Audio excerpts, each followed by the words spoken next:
शांती शांती शांती. आपले सगळ्यांचे गुरु श्री श्री भट सर आणि माझे इतर सगळे गुरु, त्यांचाही फोटो आहे वर्गात शिकवताना. सगळ्यांना मी वंदन करते.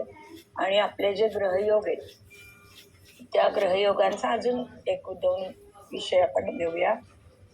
आपण ह्याच्या आधी चंद्राबरोबर रवी, मुख्य चंद्र रवीचे योग पाहिजे.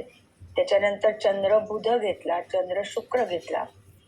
ह्या अभ्यासातून बुध आणि शुक्राबरोबरचे इतर ग्रहांचे योग सुद्धा तुम्हाला समजायला सोपे जातील. जो ग्रह, ज्या दोन ग्रहांचे योग आहेत त्या दोन ग्रहांचं कारकत्व बघायचं. त्यामध्ये नवपंचम आणि लाभयोग हा नेहमी शुभ आहे. युती योगाचा पापक ग्रह आला तर युती योगाबद्दल कटकट राहील. आणि केंद्रयोग किंवा प्रतियोग हे प्रतिकूल आहे. पण प्रतिकूल असले तरी ते जर केंद्रस्थानात आले तर हे योग कटकटींमधनं कर्तृत्व माणसाचं सिद्ध करतात. त्याला थोडा जीवनामध्ये त्रास होतो पण त्याचं कर्तृत्व चांगलं सिद्ध होतं.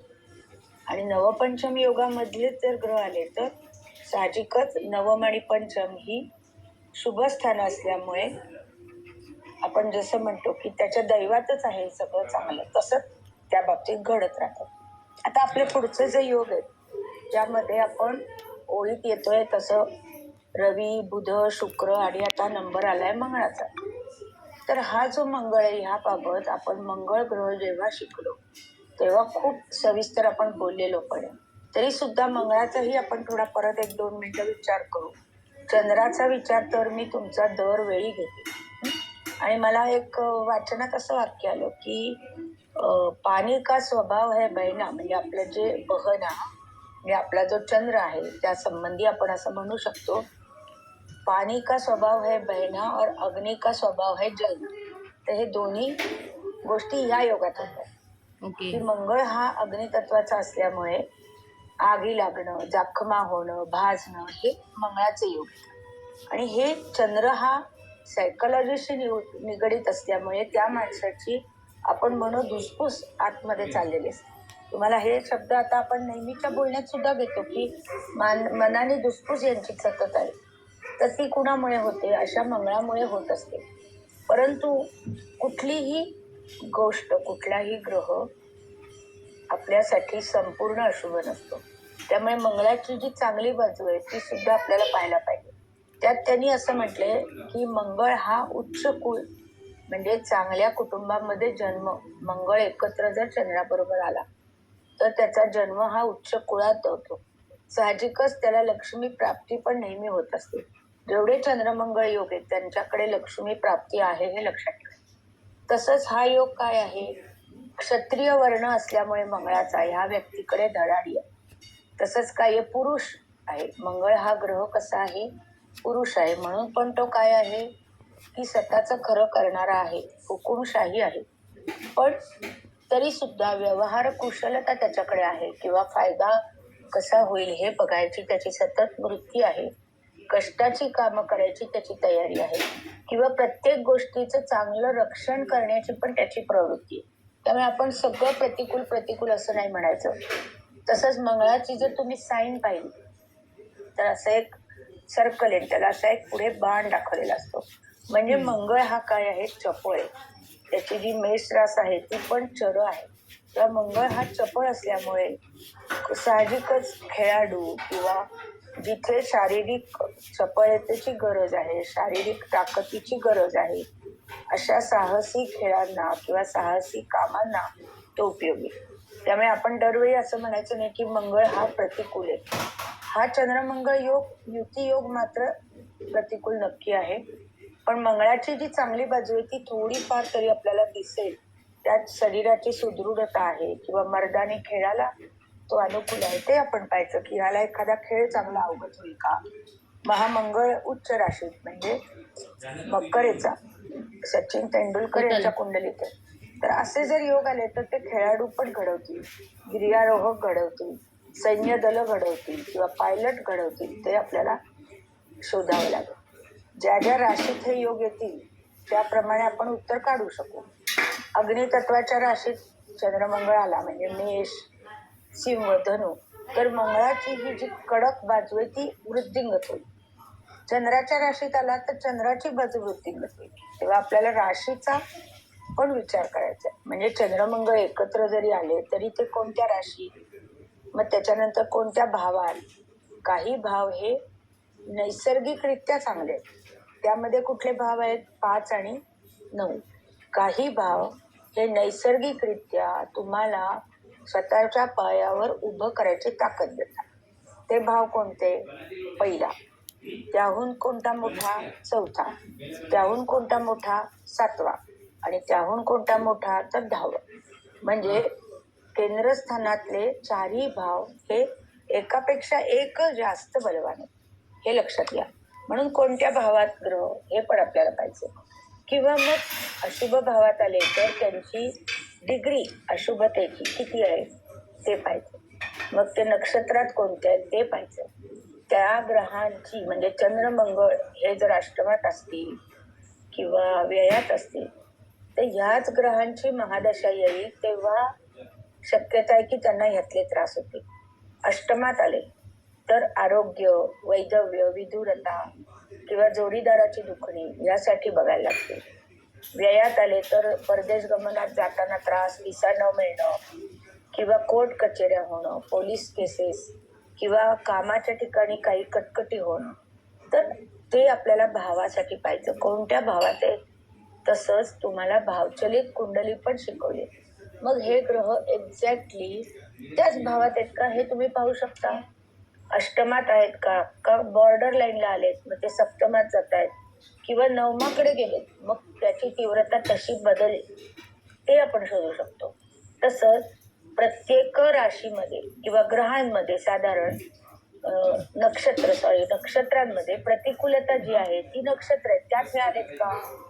मग त्यात कोण कोण आहे? पहिलं कृत्तिका येतं, मग आश्लेषा येतं, मघा पण येतं, मूळ येतं. तर ह्या नक्षत्रातच हे योग आलेत का ते आपल्याला पाहता येईल. तर अशा प्रकारे आपल्याला अभ्यासाची खूप वाटा असतात. तर आपलं जे चित्त आहे ते एक्झॅक्ट त्याच वाटेवर जायला पाहिजे. एवढ्यासाठी आपलं वाचन वाढवलं पाहिजे. आणि मी दर आठवड्याला तुम्हाला हे सांगत आहे की आम्ही शिकवतोय त्यावरती तुम्ही थांबू नका. तुमच्या हातात पुस्तकं आहेत.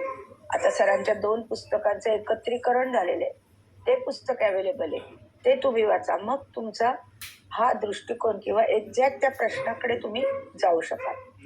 आता हे जे अशुभ योग आहेत यामध्ये साधारण हाताची बोटं तुटणं कसे आता प्रत्येक योग ठिकाणी आलेले आहेत. एकाच व्यक्तीला मंगळ महादशा असताना मशीनमध्ये हाताची बोटं तुटली, गोवर झाला, गळू झालं, असे एका पाठोपाठ एक साधारण योग येत राहतात. विशेषतः जर मंगळ महादशा चालली तर ती 7 वर्ष एक जातं दुखणं, दुसरं येतं, एक भांडण संपतं, दुसरं सुरू होतं, अशी मालिका घडत राहते. मग आपल्याला काय पाहिजे की घटना या कालानुरूप घडतात आणि मग त्या काळ काढण्यामध्ये जर ही महादशा लवकर बदलणार असेल 1-2 वर्षात तर हे त्रास 2-1 वर्षात थांबतात. पण जर महादशा सुरू झाली आहे तर ती पूर्ण पुढे 4-5 वर्ष असते. मग तसं आपल्याला त्यांना सांगावं लागतं. तसंच या चंद्रमंगळ योगामध्ये मंगळ हा जर का वक्री झाला, 2 वर्षातनं एकदा होणार, सतत होत नाही, तर तो वक्री असताना सुद्धा अशा प्रकारचे त्रास हे जास्त दिसतात. वक्री असताना, त्याची गती कमी असताना हे पण त्रास दिसतात. आता ही जी ग्रहांची गती आहे वक्री किंवा नाही, मला फक्त ते वडी द्या. ही 1-2 ओळी तुम्हाला मी आता सांगणारच आहे. आळू वडी द्या. परंतु तुम्हाला जर का अजूनही त्याचा अभ्यास करायचा असेल आणि आता तुमची तेवढी तितपत तयारी नक्की झालेली आहे तर तुम्ही YouTubeवरती माझं एकच ते लोड केलेलं भाषण आहे ते बघा, की ज्याच्यामध्ये व्यवस्थित आकृत्या काढून चार्ट काढून असं दाखवलेलं आहे की वक्री ग्रह कसा पाहायचा, मार्गी ग्रह कसा पाहायचा. तर ग्रह जेव्हा वक्री होईल, राहू केतू सोडून इतर, तसंच रवी चंद्र सोडून पण, तेव्हा तो वक्री होत असताना त्या ग्रहाची गती अतिशय कमी होते. प्रत्येक ग्रहाची सरासरी गती एक ठरलेली, त्याच्यापेक्षा त्याची गती कमी होत गेली आणि मग एका स्टेजला 4 दिवस 3 दिवस तो ग्रह पूर्ण स्तंभी आहे किंवा थांबलेला आहे असं दिसतं. मग परत त्याची गती हळूहळू बदलते. तर ही जी गती कमी असण्याची जी स्टेप आहे ती प्रतिकूल आहे. तो योग एक्झॅक्टली वक्री मार्गी ग्रह पंचांगात दिलेले आहेत त्यावरून आपल्याला कळेल. आणि परत एक लक्षात घ्यायचं की हे जे ग्रह वक्री आणि मार्गी होतात ही पृथ्वी सापेक्ष आहे.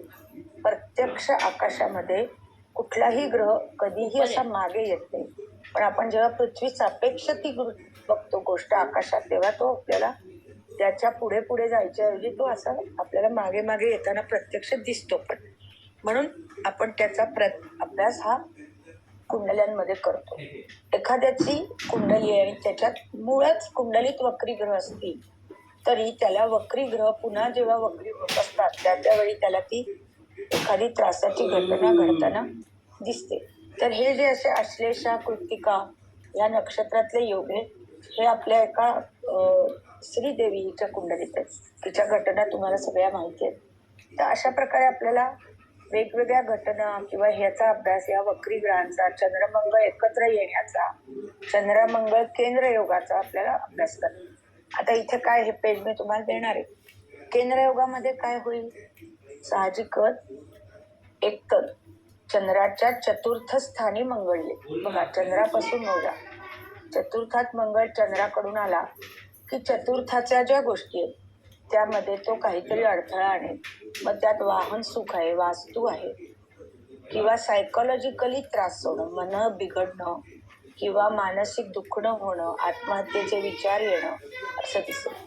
किंवा मंगळ खरंच नक्षत्रातही प्रतिकूल नवमांशातही प्रतिकूल त्या मंगळावर शनीची दृष्टी मंगळासोबत राहू असं असेल तर मातृसुखाचा सुद्धा अभाव आढळलेला आहे.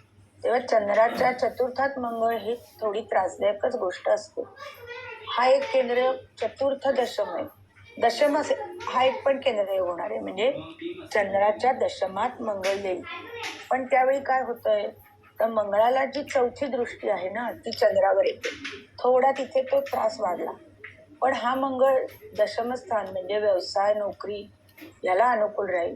परंतु वडिलांशी पटणं किंवा हा मंगळ ज्या राशीत आहे त्या राशीनी दर्शवलेल्या शरीर अवयवाला काही कटकट त्याची सर्जरी म्हणजे समजा वृश्चिक येते तर किडनी स्टोन होणं अशा प्रकारे किंवा कन्या राशीत तर पोटाची शस्त्रक्रिया असा योग आपल्याला नक्की दिसतो. तसंच सप्तमात चंद्राच्या सप्तमात मंगळ म्हणजेच राशी कुंडलीकडून मंगळाची पत्रिका आहे. तसंच ही पत्रिका लग्नाकडून पण मंगळाची होऊ शकते. मग त्यावेळी काय होतं मंगळ हा पहिला झटका कुठे देतो तर नवरा बायकोमध्ये देतो. लग्न लवकर ठरत नाही. ठरताना एखादी समस्या येते. काही कारणाने लग्न पुढे ढकलावी लागतात किंवा कोणाचं तरी निधन होतं किंवा पुढे जाऊन जमत नाही म्हणून घटस्फोट होतो किंवा वेगळ्या प्रकारे पती पत्नी दूर राहतात की ज्यामध्ये काही प्रोजेक्ट आहेत त्यामुळे जोडीदार एका गावात आहे बायको एका गावात आहे असं आपल्याला दिसेल. तर शक्यतो असा मंगळाचा योग हा वैवाहिक सुखाला त्रासदायक आहे. किंवा सप्तम स्थानावरून आपण काय बघतो तर बिझनेस पार्टनर बघतो. बिझनेस पार्टनर म्हणजे आपला भागीदारी. मग ह्या भागीदारीत सुद्धा भांडणं होणार आहेत. लगेच होतील असं नाही. काहीतरी काळामध्ये होतील की जेव्हा शनीची 7.5 आहे किंवा मंगळाची महादशा आहे तेव्हा हा त्रास नक्की एक एकदा होईल.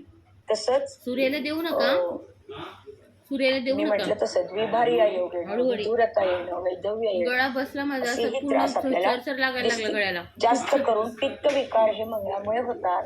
मग त्या लोकांची नेहमीची समस्या काय आहे डोकेदुखी किंवा हातापायाला फ्रॅक्चर होणं हाडाची मोडतोड असे योग हे मंगळामुळे होतात. मंगळ हा तडकाफडकी फळ देणारा योग ग्रह आहे आणि शनी हा विलंबाने फळ देतो. शनीची दुखणी ही कित्येक दिवस बेडरिडन व्यक्ती राहून होतात परंतु मंगळाची दुखणी ही अतिशय तडकाफडकी. जसं कोरोनामध्ये आपल्याला झालं की 5 दिवस 4 दिवसात ती व्यक्तीचा डीके होत गेला तर ते मंगळामुळे घडतं. ह्या दोघांमध्ये हा फरक आहे. आता ह्या ज्या पत्रिका आहेत त्या तुमच्या मी घेते फक्त चंद्रमंगळ एकत्र केंद्रयोग एवढंच आपण इथे पाहणार आहोत. काही योग तुम्हाला अजून आमच्या शिकवून होत आहेत, तसं तसं तुमचं आकलन वाढेल. पण पत्रिका मी पूर्ण दिलेल्या आहेत तुम्हाला. आता ही जी पहिली पत्रिका आहे बघा, वय 87 अवघं 87 जन्म साले, म्हणजे व्यक्ती ही आत्ता जस्ट 40 कडे आलेली आहे. म्हणजे मी उतरवल्या पत्रिका तेव्हा नव्हते. पण आता यांचं काय काय बघा, हे माझ्याकडे आले. कर्क लग्न आहे आणि सीमेमध्ये सगळे ग्रह आहेत. तर हे सीमेतले जे ग्रह आहेत किंवा 80 साली पण गुरु सीमेत आहे, त्या ग्रहांमुळे या व्यक्ती अतिशय करिअर ओरिएंटेड, सिंह राशीतला असाच योग राजीव गांधी यांच्या कुंडलीत आहेत. त्यांना तर म्हणजे आपण म्हणजे काय म्हणू, पंतप्रधान ते झाले. मग तर अगदी ही अशीच त्यांची पत्रिका, सीमेतले रविचंद्र म्हणजे अमावास्या योग, तर ती त्यांना कुठेतरी राजयोग नक्की देते. तर ही जी चंद्रमंगळ युती इथे आहे, ही धनदायी ह्या व्यक्तीला कशी झाली, तर हे स्वतः सीए आहे. अतिशय लहान वयात हे सीए झाले. त्याच्यानंतर अतिशय लहान वयात त्यांना मल्टीनॅशनल कंपनीत जॉब लागला. आता हे का झालं, तर दशमात सुद्धा तुम्हाला मंगळाची त्रास दिसेल आणि तिथे गुरु दिसेल. तसंच आपल्याला आता हळूहळू जो राजयोग मागे राहिलाय तोही शिकायचा आहे. तो राजयोग काय सांगतो की जेव्हा एक ग्रह पंचम नवम म्हणजे केंद्र आणि कोण अशा स्थानांचा स्वामी होईल तेव्हा तो चांगला आहे. तसं या कर्क लग्नाला काय होतंय, मंगळ जो आपण ज्याचा आता विचार करतोय तो दशमाचा आणि पंचमाचा स्वामी आहे. म्हणजेच एक केंद्राचा आणि एक कोणाचा तो स्वामी आहे. त्यामुळे इथे मंगळ हा राजयोग करतो. नेहमी लक्षात ठेवा, कर्क लग्नाला मंगळ हा राजयोग करतो आणि मग त्यामुळे पण आर्थिक स्थिती भक्कम राहते. तर ह्यांची आर्थिक स्थिती ही भक्कम आहे. फक्त साहजिकच जे सिंह राशीत ग्रह आहेत ते रवी चंद्र अमावस्या आहे, त्यात मंगळ आहे, त्यात बुध आहे, हे शत्रुग्रह एकमेकांचे सगळे. तेव्हा मी साहजिकच त्यांना विचारलं की इथे रवी पण आहे, तर वडिलांबद्दल काय, कारण हा दशमेश आहे मंगळ, इथे जो मंगळ चंद्र रवी बरोबर आहे. तर नेमकं त्या प्रश्नाचा रोख माझ्या बरोबर निघाला आणि यांचे वडील हे ट्रेनमध्ये पडून गेलेले. तर दशमेश हा अमावस्या योगात आहे, मंगळ बुध पण एकत्र आहे. अशा पद्धतीने नुसतं विचारता विचारता ही एक गोष्ट कळली. तेव्हा चंद्रमंगळ जे मी तुम्हाला सांगते की जे आईला त्रासदायक आहेत ते रवी मंगळ एकत्र आले, आता तेही आपण घेऊ शकतो तुमचं, तर वडिला नाही त्रास द्यायचा. म्हणून धनदायी आणि अशासाठी ही पत्रिका आपल्याला पाहिजेच. आणि इथे वडील ट्रेनमध्ये गेले हे मी लिहिलेलं नाहीये, ते तुम्ही लिहू शकता नंतर. ही आता ही शेजारची जी पत्रिका आहे, आता इथे पण तुम्ही पहा, आपल्याला चंद्रमंगळ एकत्र किंवा असा योग बघायचा आहे. तर मी लिहिलीये का ते बघतो, एक मिनिट.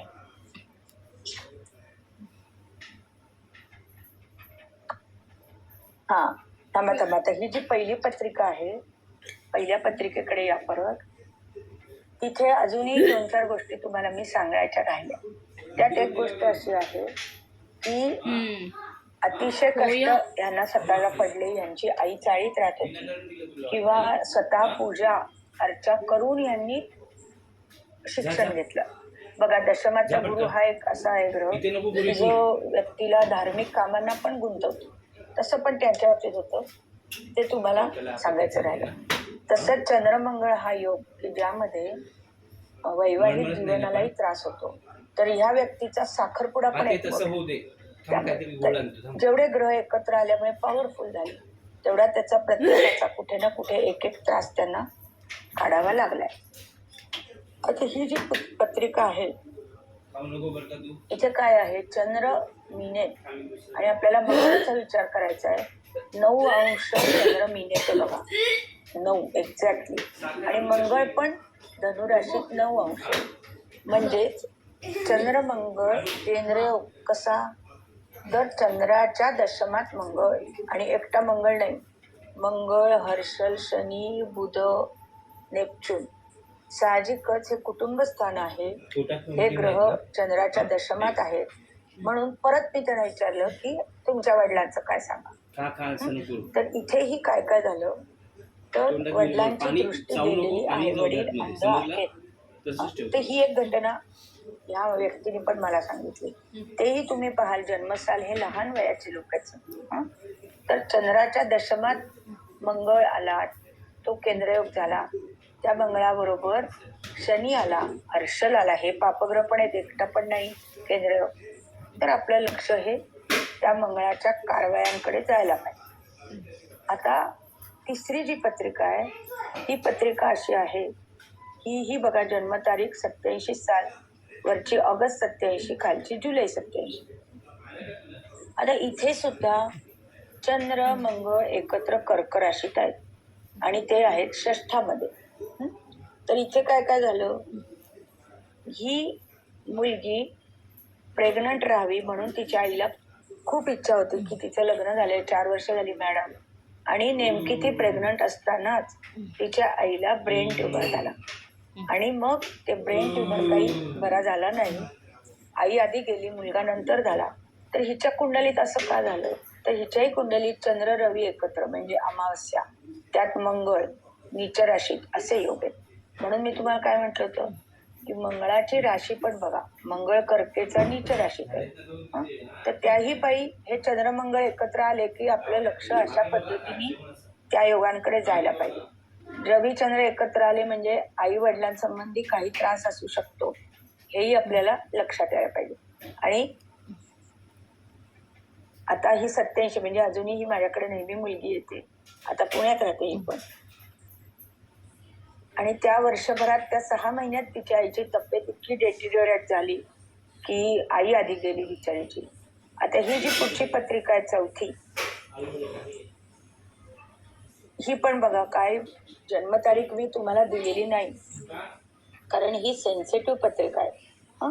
आणि आता इथे काय झालंय, चतुर्थात चंद्रमंगळ.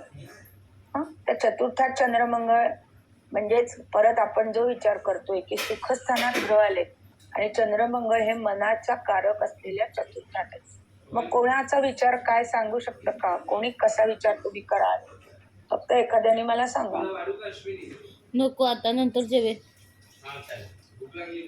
मातृप्रेम लाभलेलं नाही, आईला त्रास झाला. आणि परत चतुर्थ स्थान हे वास्तूचं सुद्धा स्थान मानलेलं आहे.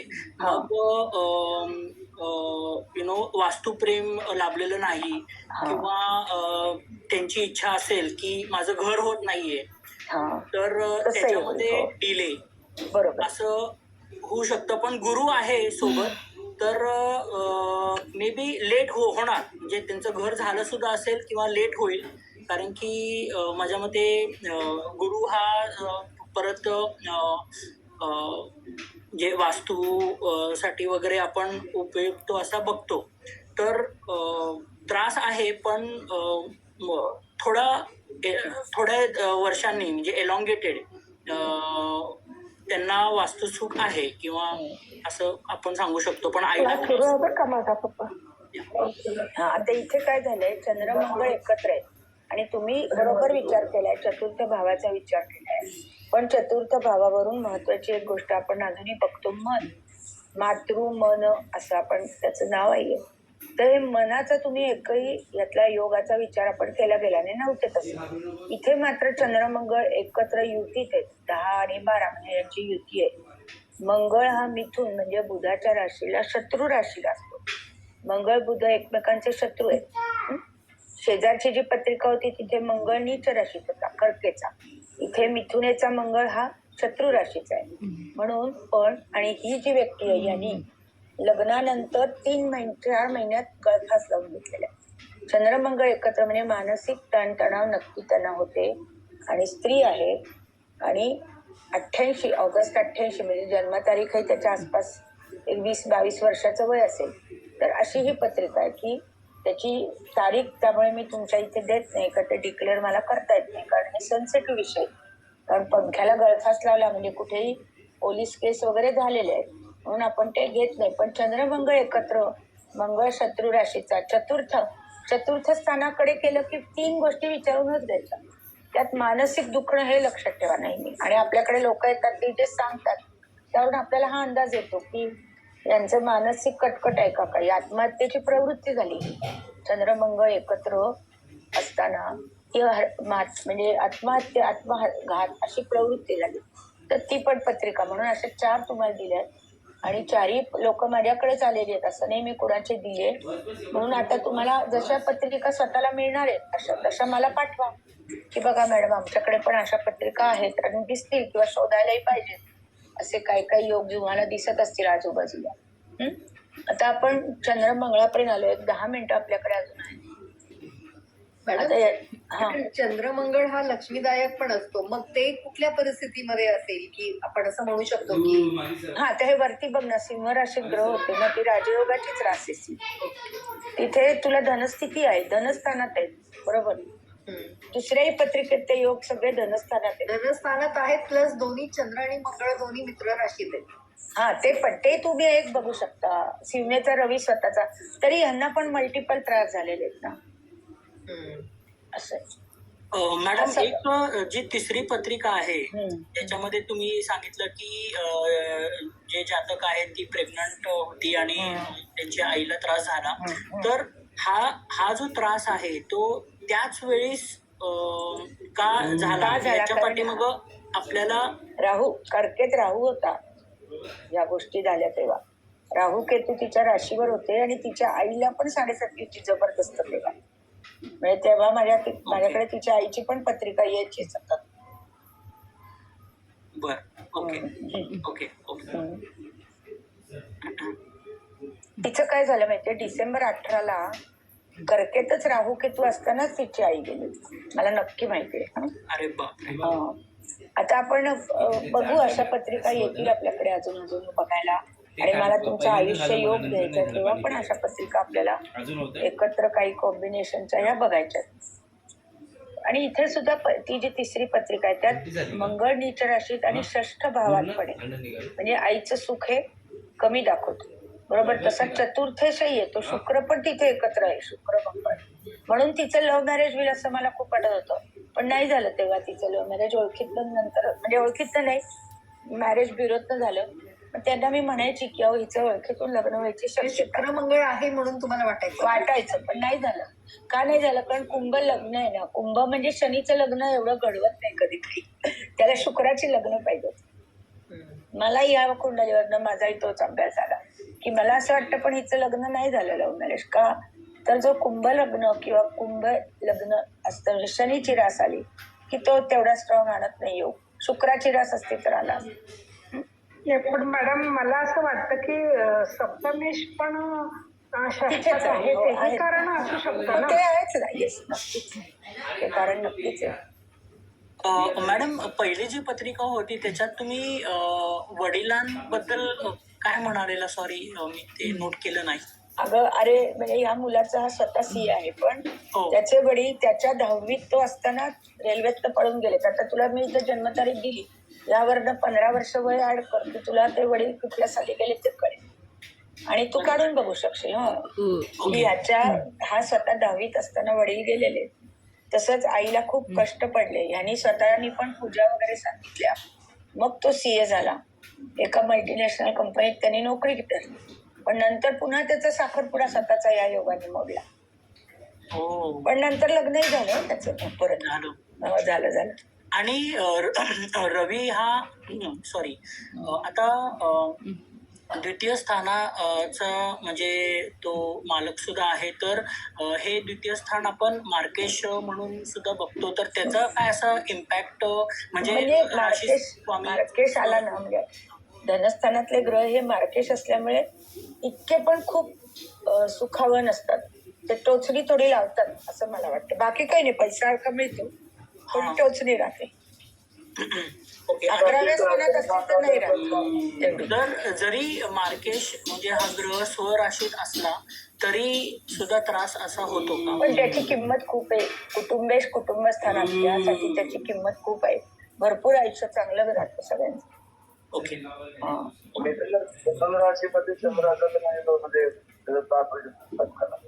नाही, पहिलं वाक्य नाही ऐकवायला. मिथुन राशीत चंद्र असेल. मिथून चंद्र चांगला आहे पण मंगळ चांगला नव्हता. मिथुनेतला चंद्र वाईट नाहीये, पण त्याला कॉम्बिनेशनला जो मंगळ आहे त्या मंगळाची ती शत्रू रास आहे.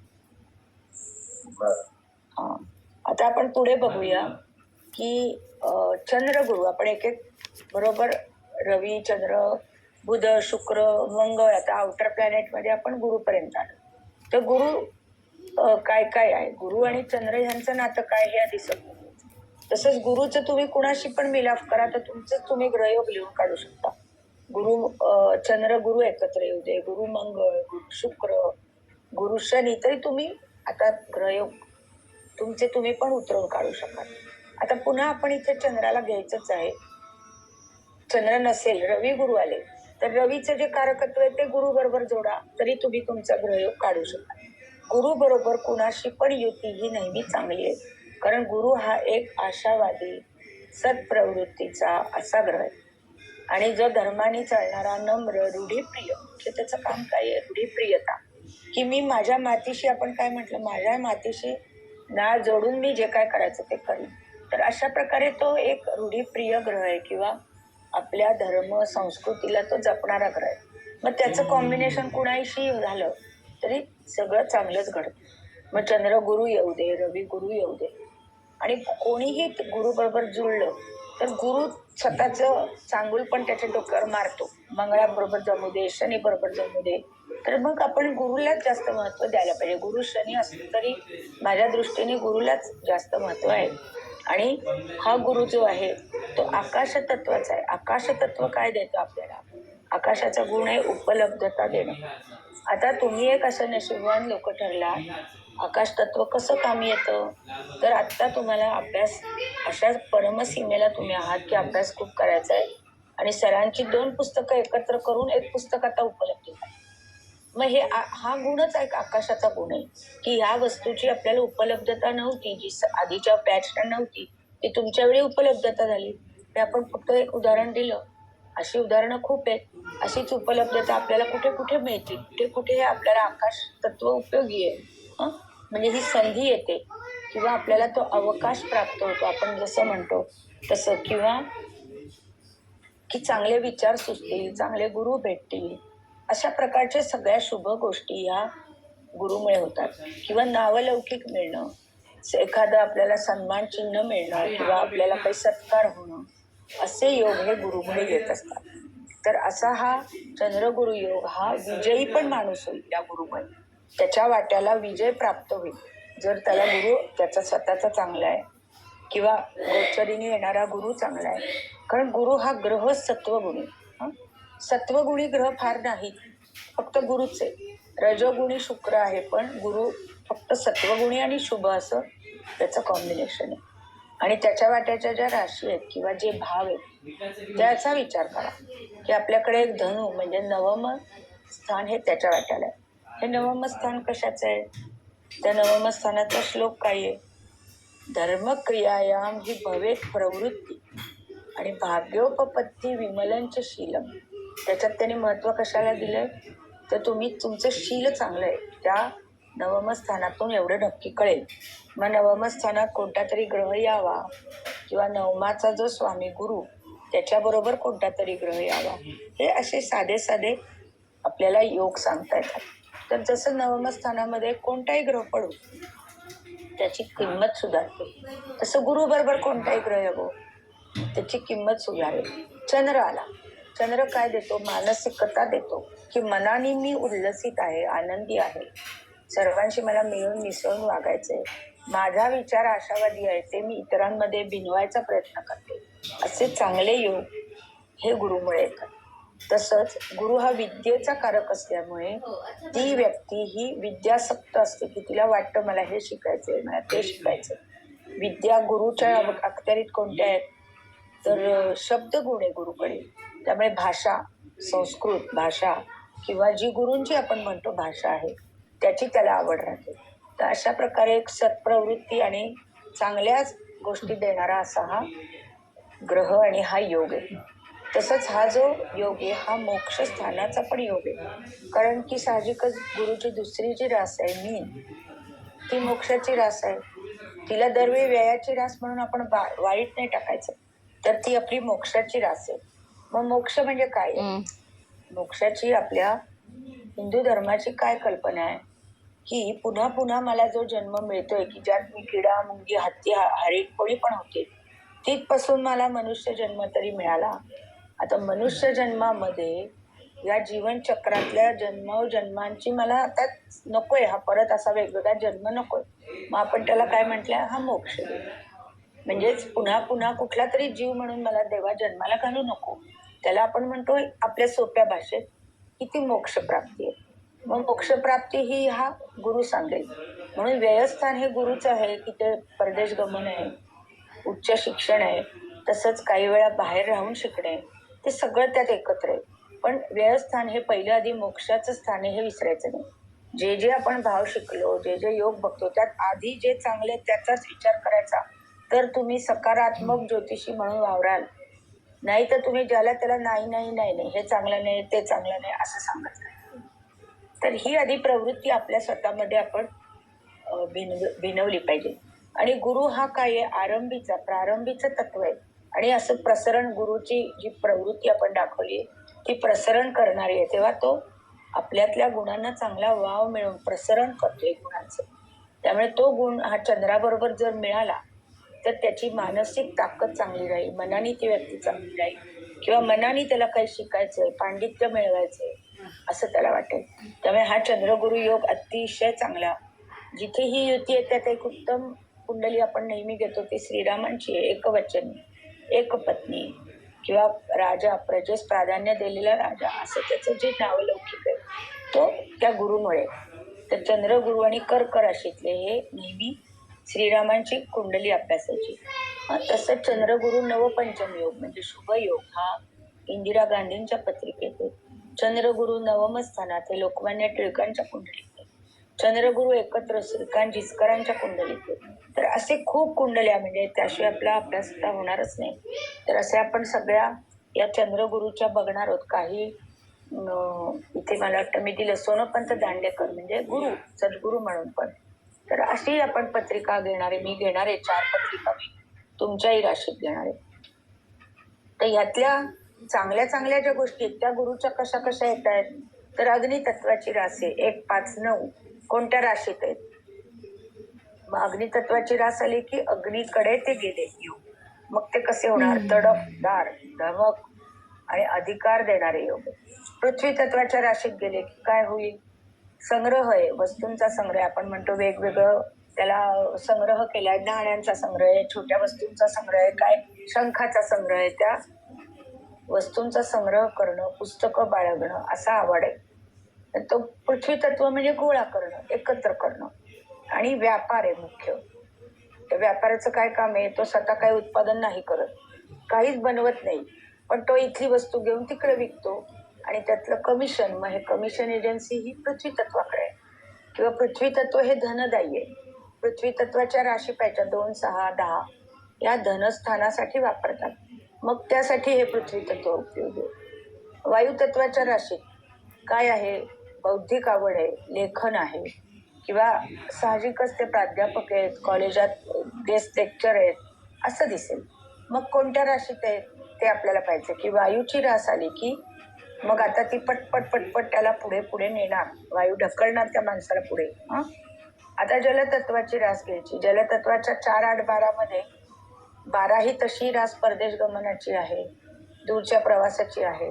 जलतत्वाच्या राशीत ग्रह आले तर काय की ते माणूस, ती व्यक्ती ही अत्यंत प्रेमळ आहे, आपल्याला ती व्यक्ती लक्षात राहील असा त्याच्याकडे एक आपलेपणा आहे, चांगला भाव आहे. हे जलाचं काम आहे. जलाचं काम काय? मिळून मिसळून राहणं, साधा शब्द आहे, तशी ती व्यक्ती असते. त्यामुळे हे युती योग कोणत्या भावात आहे, कोणत्या राशीत आहेत, त्या राशीचं तत्व कोणतं, ती रास पुरुष आहे का, ती रास स्त्री आहे का, असं आपण सगळं बघू शकतो. तसंच गुरु हा संततिकारक आहे. मग त्या व्यक्तीला मुलं होतील, मुली होतील, ते चांगले शिकतील, त्यांना नावलौकिक मिळेल असंही आपण बघू शकतो. तसंच केंद्रयोगामध्ये चंद्राच्या चतुर्थात जो गुरु येईल तो गुरु चतुर्थ स्थानासाठी म्हणून आईसाठी अतिशय चांगला. की त्यांना आई पण शिक्षिका लागते अशा लोकांना, किंवा आई ही धार्मिक कार्यक्रम करणारी, कीर्तन करणारी, प्रवचन करणारी अशी लाभते. किंवा काही नाही तर ती धार्मिक आध्यात्मिक आमची आजी होती, ती कुठेही जात नव्हती, पण ती इतकी धार्मिक होती की ती तिची रोज 4 पुस्तकं देवाची वाचायची. आणि म्हणजे तिला देवपूजेची खूप आवड होती. असे गोष्टी आपल्याला दिसतील. किंवा समाधानी वृत्ती दिसेल. तर चंद्राच्या चतुर्थात जरी गुरु आला तरी खूप चांगल्या प्रकारे तो दिसतो. तसंच चंद्राच्या दशमात गुरु येऊन जर केंद्रयोग झाला, केंद्रयोग कधी पाहायचा? अंशात्मक. प्रत्येक वेळी लक्षात घ्या की अंशात्मक पाहायचा. अंश जर साम्य आलं किंवा 1-2 अंश पुढे मागे चालेल, तर मग वडिलांना गुरु दशमात खूप चांगला, म्हणजे वडील त्या आत्ता चार्टर्ड अकाउंटंट मुलाचं पाहिलं, त्याच्या दशमात गुरु आहे आणि त्यांनी पूजाचं कामं केली सुरुवातीला, तर अशी कामं करणार वडील करतील. किंवा वडील लेखक आहेत, प्राध्यापक आहेत, भाषातज्ञ आहेत, कारण गुरु हे सगळ्या गोष्टी दाखवतो. तसंच गुरु हा कोशाचा कारक आहे. कोश म्हणजे धन, आपली धनस्थिती किंवा आपला दुसरा भाव हा गुरुसाठी कारक आहे. मग तिथे बँकेत लोक दिसतात, कॉलेजात दिसतात, अगदी खुशाल विचारात ते खरे होईल. चंद्राच्या दशमात गुरु आला, मग तुम्हाला हे प्रश्न पडेल की मॅडम तो योग वडिलांसाठी पाहायचा का स्वतःच्या नोकरीला? तर आपल्याकडे पत्रिका आल्या आधी वडिलांचा विचार करा आणि मग स्वतःचा करा. आणि मग हेही जरी सांगितलं वडील बँकेत आहेत का, मग चला तुम्ही पण बँकेतच लागाल, तर काहीही चुकणार नाही. एवढं एकसारखं साम्य त्याचं येणार. आणि गुरु हा मात्र चंद्राच्या सप्तमात आला तर सप्तम स्थान हे त्याला तेवढं अनुकूल नाही, कारण सप्तम स्थान हे रजोगुणाचं स्थान आहे. इथे हव्यास आहे वैवाहिक सुखाचा, आणि गुरुला तो मानवत नाही. मग तो गुरु काय करतो? याचा विवाह लवकर घडत नाही, त्याला वेळ लागतो. किंवा जोडीदाराला लग्नातल्या कुठल्याही व्यवस्थेमध्ये रस नसतो. तर हे योग गुरु आला म्हणजे सगळं चांगलं असं सप्तमाबाबत आपण बोलू शकत नाही. फक्त भागीदारीची काही कामं चांगली होतील. मॅडम हे फक्त चंद्राच्या सप्तमात का लग्नाच्या तरी हा विषय आहे. लग्नाच्या असेल तरी पण असंच उत्तर येईल की तो गुरु लग्न लवकर घडवत नाही, कारण गुरुचं कामच ते नाहीये थोडक्यात. म्हणून की त्याला ते पटत नाही, मग त्याचं लग्न विलंबाने होत राहतं. किंवा पत्नी त्याला अनुकूल मिळत नाही, किंवा अगदी डिफरन्स येतो दोघांमध्ये खूप आहे. गुरुमुळे पत्नी गौरवर्णी मिळेल, स्थूल मिळेल, पण बौद्धिक किंवा कुठली तरी मोठी तफावत राहील. सप्तनामाचं परिवर्तन योग असेल तरी ते गुरु सप्तम नाही असं काय आपल्याला ते रिलेटिव्हिटी खूप आहे ज्योतिषात. लागले मला तुमचा आवाज द्या. रिलेटिव्हिटी की हे ग्रह कोणत्या राशी कोणत्या भावात हे पाहिजे. काहीतरी ओरडत असता का आता तुम्ही? 1 मिनिट जरा म्यूट कर. ठीक आहे, आपण आता ज्या पत्रिका आहेत त्या थोड्या पुढच्या आठवड्यात घेऊ. मॅडमना आता वर्ग देऊया. फक्त काही शंका असेल तर मला टाका. आणि मला असं वाटतं आता तुमच्या प्रश्नपत्रिका ह्या सगळ्यात तुम्ही सुटल्यात आणि सुट्टी पण तुमची झाली. तर आता मी तुम्हाला रोजचे आपले 1-2 ओळीचे प्रश्न आता उद्या जरा जमणार नाही, पण सोमवारी नक्की या आठवड्यात पाठवा. हा चालेल. आहेत का मॅडम? आम्ही पण वाट बघतो प्रश्न. तेच ना. मॅडम मी सुनीता जोशी, निदा मला जरा सोसायटीची मीटिंग आहे त्यामुळे जायला लागतंय मला. हो बरोबर. हा पाठवतो. सॉरी. नोट्स वाचा. नोट्स. हा चालेल चालेल. हो जा द्या. थँक्यू. जा द्या. नमस्कार सर्वांना. माझ्या गुरूंना गुरुपंतांना वंदन. आपण आपला आणि गणपती बाप्पा. आजचा वर्ग चालू करूया. धनयोग आहे. गेल्या वर्गाला मला खूप उशिरा आठवण झाली की आपण पंचांग वाचलंच नाही. नीरजा किंवा ज्योती कोणीतरी पंचांग सांगा आजचं. एक मिनिट हा मॅडम उघडते. माझा आवाज येतोय का? थोडं येतोय. 21 तारीख. ओके. आज चतुर्थी आहे, ती शनिवार.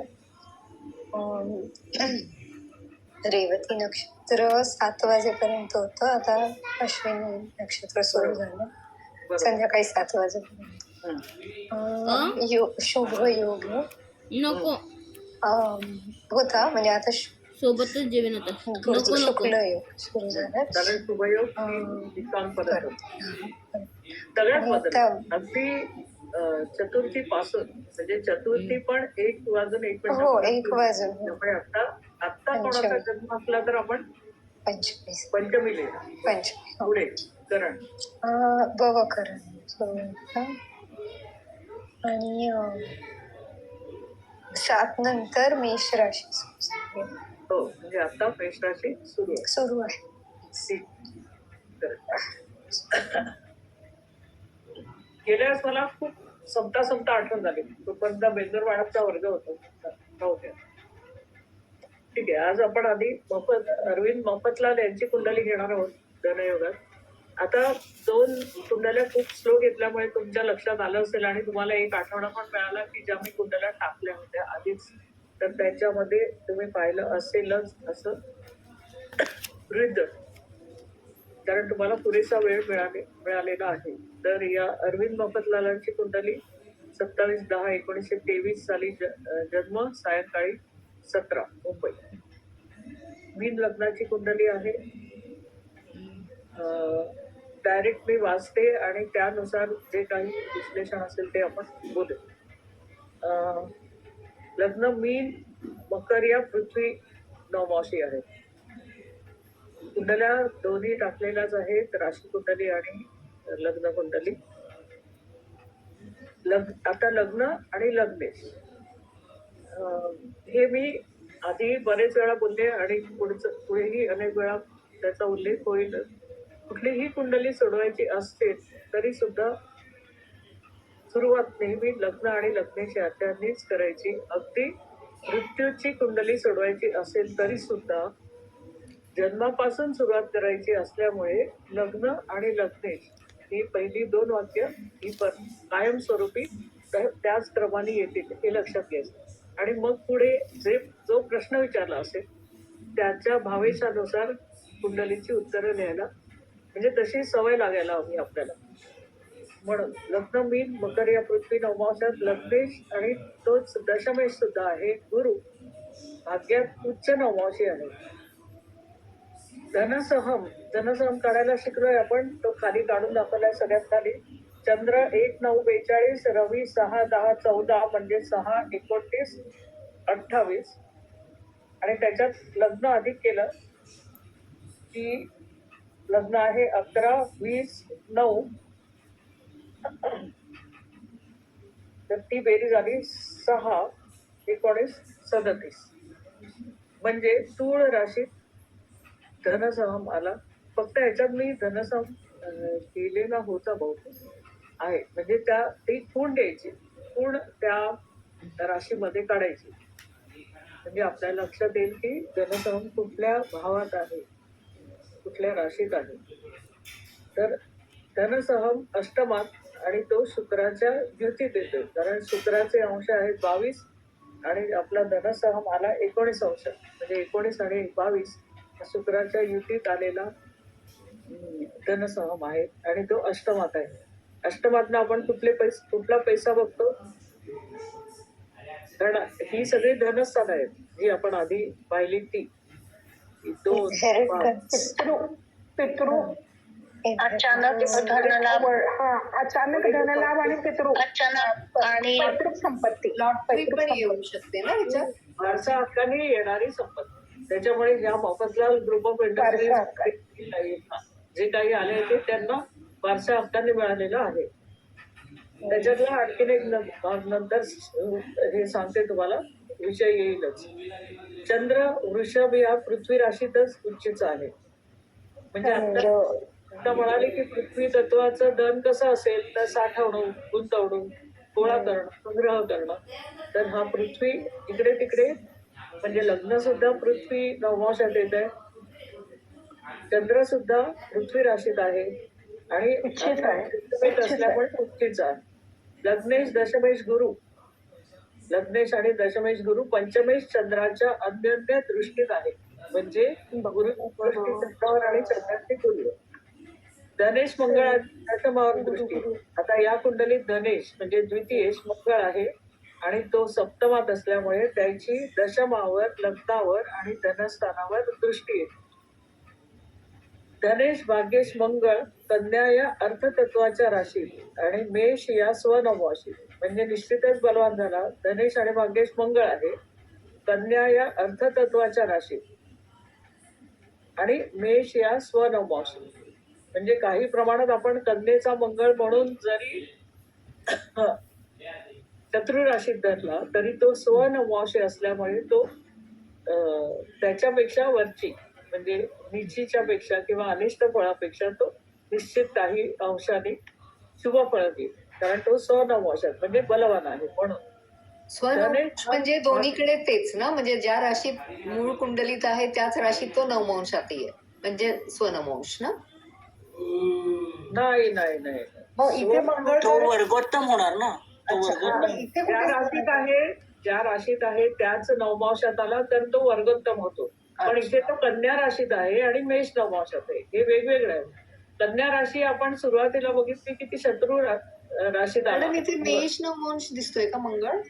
मेष नवमांशात आहे, कन्या राशीत आहे आणि नवमांशात तो मेष नवमांशी आहे.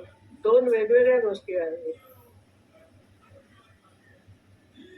आपण नवमांशातून ग्रह बळ बघतो हे नाही, ती रवी कुंडली आहे, मला वाटलं ते नवमांश कुंडली उजवीकडे. म्हणजे नवमांश कुंडलीत मेष राशीत आहे ना?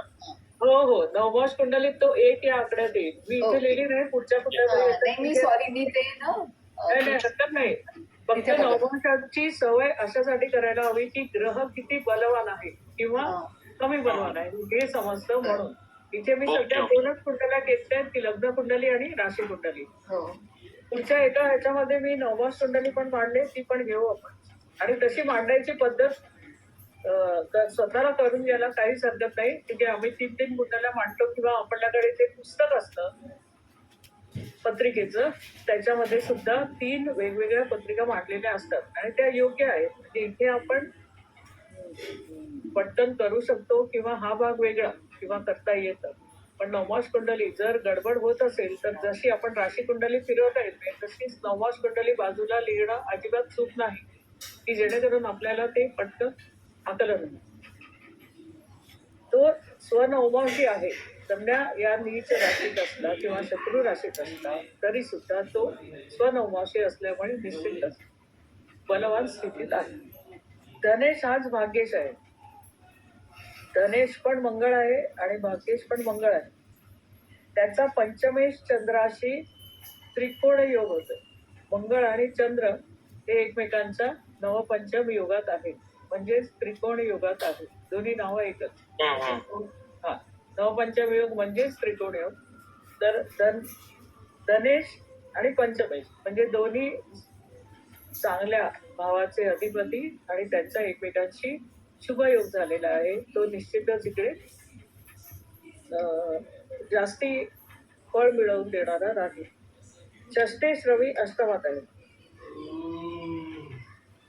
आणि षष्ठात राहू हा ग्रह आहे. अर्थात इथे त्याचा तसा काहीच उपयोग नाही, म्हणजे विचार करण्याची गरज आहे असं काही नाही. आणि लाभेश शनी अष्टमेश शुक्रासह. षष्ठेश रवी अष्टमात आहे आणि तो कोणाकोणाच्या बरोबर आहे तर लाभेश शनीच्या आणि अष्टमेश शुक्राच्या सह. पण इथे काय झाली, एक स्थिती चांगली की अष्टमेश अष्टमात तो बलवान असल्यामुळे त्याच्या सोबत असलेले ग्रह सुद्धा त्यांच्या स्थितीपासून काहीसे वरच्या पट्टीत म्हणजे शुभयोग देण्याच्या अवस्थेत ते येतात. कारण एक ग्रह जेव्हा स्वराशीचा स्वतःच्या राशीत असतो तेव्हा तो इतर ग्रहांना सुद्धा बळ देतो. त्यामुळे हा जो अष्टमेश शुक्रासह सगळे असलेले लाभेश शनी हा सुद्धा शुभग्रह म्हणता येईल. आणि त्याची धनस्थान या सगळ्या 4ही ग्रहांची धनस्थानावरती दृष्टी आहे ही जास्ती महत्वाची.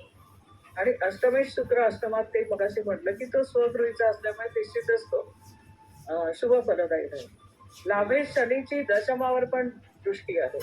आता इथे आपण धनस्थानाची जी स्थानं बघतो त्याच्यात तो लाभेश हा एक ग्रह आहे, तो शनी आहे आणि त्याची दशमावर पण दृष्टी येते. जशी आपण आता धनस्थानावर बघितली तशी तिसरी दृष्टी ही धनस्थानावर पण आहे. दशमेश गुरुच्या अर्धलाभ योगात पण आहे तो, म्हणजे गुरु आणि शनी हे अर्धलाभ योगात आहे. कारण शनी 1 आणि गुरु 1 पण 30 अंशाचा असल्यामुळे तो 60 अंशाचा लाभयोग करतो. तर इथे अर्धलाभ योगात म्हणजे तोही शुभ योगात. म्हणजे आधी आपण आता मगाशी कविता म्हणाली तसं की सगळ्यात आधी काय बघायचंय, तर त्यातल्या पत्रिकेतलं पॉझिटिव्हिटी, म्हणजे जे प्रभावी गुणधर्म आहेत, जे प्रभावी ग्रहयोग आहेत ते आपण आधी लिहून काढायचे. कारण मुळात आपण आता पत्रिका धनयोग या कन्सेप्ट खाली घेतोय, बरोबर आहे. म्हणजे असं नाही की यांच्या आयुष्यात काही बिघडलंच नसेल, काही त्रासच झाला नसेल, असं काही होत नाही. कोणाच्याही आयुष्यात 100% सगळं शुभ किंवा 100% अशुभ असं होतच नसतं. फक्त आपण पत्रिका सोडवताना जो विषय घेतला त्या अनुषंगाने आपण मुद्दे मांडतो, बरोबर. Yes madam. सप्तमेश बुध, इकडे ही आणखीन एक चांगली गोष्ट आहे की सप्तमेश बुध हा उच्चीचा. आता तो कुठल्या योगात आहे सांगा, तुम्ही शिकलाय. सप्तमेश बुध केंद्रात आहे, उच्चीचा आहे आणि तो वर्गोत्तम आहे. आता इथे हा वर्गोत्तम आहे बघा. सप्तमेश बुध कन्या राशीत कन्या नवमांशात, म्हणून तो वर्गोत्तम झाला आणि शिवाय केंद्रात आहे. मग हा कुठला प्रकारचा योग झाला, पंचमहापुरुष योगातला हा कुठला एक योग झाला, कोणाला आठवत आहे? भद्र योग. करेक्ट, एकदम बरोबर. तर भद्र योगात असलेला हा बुध आता हा कितीतरी पटीने अधिक शुभ फलदायी झाला, बरोबर आहे. वर्गोत्तम आहे, त्यावर दृष्टी आहे, तोच लाभेश शनीच्या युतीत सुद्धा आहे आणि लाभेश शनी सुद्धा उच्चीचा आणि वर्गोत्तम आहे का बघा. लाभेश शनी उच्चीचा होतो, बरोबर आहे. आता तो कुठल्या नवमांशात आहे, तूळ राशी तूळ नवमांशी, म्हणजे इथे बुध आणि शनी हे दोघेही ग्रह वर्गोत्तम आहेत, बरोबर आहे. हा, आणि त्याच्याही पलीकडे ते युतीत आहे. बुध 27 अंश कन्या राशीत आणि शनी 1 अंश तुळा राशीत, म्हणजे त्यांच्यामध्ये फक्त 4 अंशाचं अंतर आहे. मॅडम एक मला असं विचारायचं होतं, मगाशी आता जसं तुम्ही सांगितलं ना बुध आणि शनी, तसंच तुम्ही मगाशी 1 अंशावर शनी आणि 1 अंशावर गुरु, म्हणजे 8व्या आणि 9व्या स्थान, 9व्या स्थानातला गुरु आणि 8व्या स्थानातला शनी, 60 अंश असं काहीतरी तुम्ही म्हणाला, ते मला समजलं. 60 अंशाचा लाभयोग असतो. जेव्हा ग्रहयोग शिकवले तेव्हा त्यांनी किती अंशात्मक अंतर किती असायला हवं. 60 अंशाचा लाभयोग, 90 अंशाचा केंद्र योग, 120 अंशाचा नवपंचम योग किंवा त्रिकोण योग, 180 अंशाचा प्रतियोग, हे असे वेगवेगळ्या अंशात्मक ग्रहयोग जेव्हा आपण शिकलो तर त्याच्या हे नेमकं लाभयोगाच्या अर्ध्या अंशात जो आहे, त्याच्यामुळे तो अर्ध लाभयोग होतो. अर्थातच हा योग आहे, म्हणजे 30 अंशाचा असल्यामुळे तो अर्ध लाभ झाला, कारण 60 अंशाचा लाभयोग होतो. आणि आता त्या सगळ्यात महत्वाची गोष्ट की बुध वर्गोत्तम आहे, शनी वर्गोत्तम आहे आणि ते एकमेकांच्या युतीत आहे, ठीक आहे ना. म्हणजे आता एकूणच आपण जेव्हा बघतो तेव्हा अधिकस्य अधिकम फलम या नाळाने यांना अतिशय चांगल्या प्रकारे त्यांना लाभ होणार आहे. तिथे शुक्राचा अनेक प्रकारे आल्यामुळे आता मी तुम्हाला आणखीन एक त्याचं तारकत्वाच्या दृष्टीने सांगते की याच्या कापडाच्या गिरण्या आहेत, बरोबर आहे. Mafatlal mills of industry. तर शुक्राच्या अंमलाखाली येतं कापड, म्हणजे हा यायलाच पाहिजे 100%. तुम्हाला ह्याचं उत्तर असं अपेक्षित नाही, पण तुम्हाला एक क्लू देते किंवा कशा प्रकारे आपण विचार करायचा की यांना कुठल्या पद्धतीने धन मिळणार आहे. वडिलोपार्जित मिळणार ते दिसते आपल्याला, त्यांची धनस्थानं ही निश्चितपणे शुभ फलदायी आपल्याला दाखवत आहेत, तेही दिसते. मग आता इथे कुठल्या बाजूने मिळेल. आता आपल्याला हे माहिती आहे की मफतलाल ही कापड गिरण्यांची संबंधित असल्यामुळे, पण मग त्याचं लॉजिक आपल्याला इथे लावता येतं की शुक्र स्वराशीत सुस्थितीत असल्यामुळे आणि वारसा हक्काने आलेल्या या प्रकारामुळे कापडाशी संबंधित काहीतरी. अर्थात शुक्राचा एकच कापड हा उद्योग नाही. म्हणजे सोनारांच्या पत्रिकेत सुद्धा असंच काहीतरी घडणार आहे की शुक्र सुस्थितीत असणार आहे आणि तो म्हणजे मे बी त्यांची स्वतःची पेढी असेल, वडिलांची असेल, वडिलोपार्जित असेल, पण कुठेतरी मग सोन्याचा संबंध येईल, घराशी संबंध येईल. म्हणजे शुक्राच्या कारकत्वाखाली जे प्रकार येतात त्याच्यापैकी कुठला ना कुठला तरी असेल. तर याचा इथे लॉजिकली आपल्याला संबंध लावता येतो की कापडाशी संबंध आहे, तोही योग्य प्रकारे आपल्याला दिसतो. वृषभ आणि आता पुढचा भाग असा की वृषभ, कन्या, तूळ या व्यापारी राशीमध्ये ग्रहाधिक्य आहे. बरोबर आहे ना? वृषभेत चंद्र उच्चचा, कन्या राशीत मंगळ, बुध आणि तूळ राशीत या सगळ्या व्यापारी राशी ग्रहांचं आधिक्य असल्यामुळे त्यांना त्या मार्गाने धन मिळणार आहे, हे स्पष्ट झालं. चंद्रकुंडलीचा विचार प्रत्येक वेळी केला पाहिजेच असं नाही, पण त्याला सपोर्ट मिळतो, एक दुजोरा मिळतो, म्हणून आपण इथे बघतो. आता ऍक्च्युअली या सगळ्या मुद्द्यांनुसार हे प्रूव्ह झालेलंच आहे की यांना कुठल्या प्रकारचं धन मिळालं. पण चंद्रकुंडली सोडवल्यावर ते आपल्याला अधिक चांगल्या प्रकारे जर लिहिता येत असेल किंवा विश्लेषण तसं मांडता येत असेल तर ते करावं. त्यानुसार राशी कुंडलीचा विचार करता राशी स्वामी शुक्र आहे, तो षष्ठात स्वगृहीचा आहे. धनेश, पंचमेश, बुध पंचमात आहे.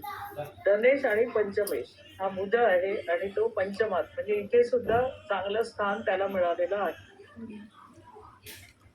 वर्गोत्तम आहे, त्याची लाभावर दृष्टी आहे. मगाशी लग्नावर होती, आता तीच दृष्टी इथे लाभावर येते. अष्टमेश, लाभेश, गुरुची चंद्रावर दृष्टी.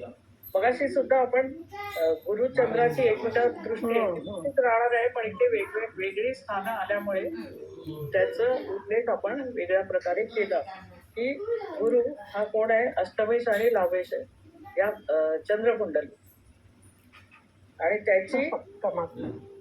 त्याची दृष्टी येते. त्याचा दशमेश भाग्य शनीशी अर्धलाभयोग, मगाशी जो अर्धलाभयोग काढला तो सांगितला, तो आता वेगळ्या स्थानात आला. आणि धनेश, पंचमेश, बुध हा नवमेश, दशमेश शनीच्या युतीत आहे. आता इथे हा अधिक चांगलं फळदायी होईल की धनेश, पंचमेश, बुध आहे आणि नवमेश, दशमेश जो की राजयोग कारक ग्रह होतो.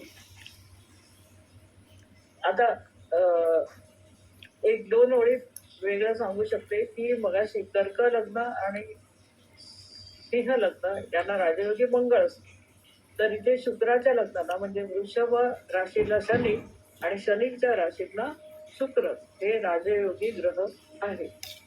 गेल्या वेळेस पण मी याचा उल्लेख केला होता. आपण ऍक्च्युअल राजयोग घेताना याचा वारंवार उल्लेख होत राहील.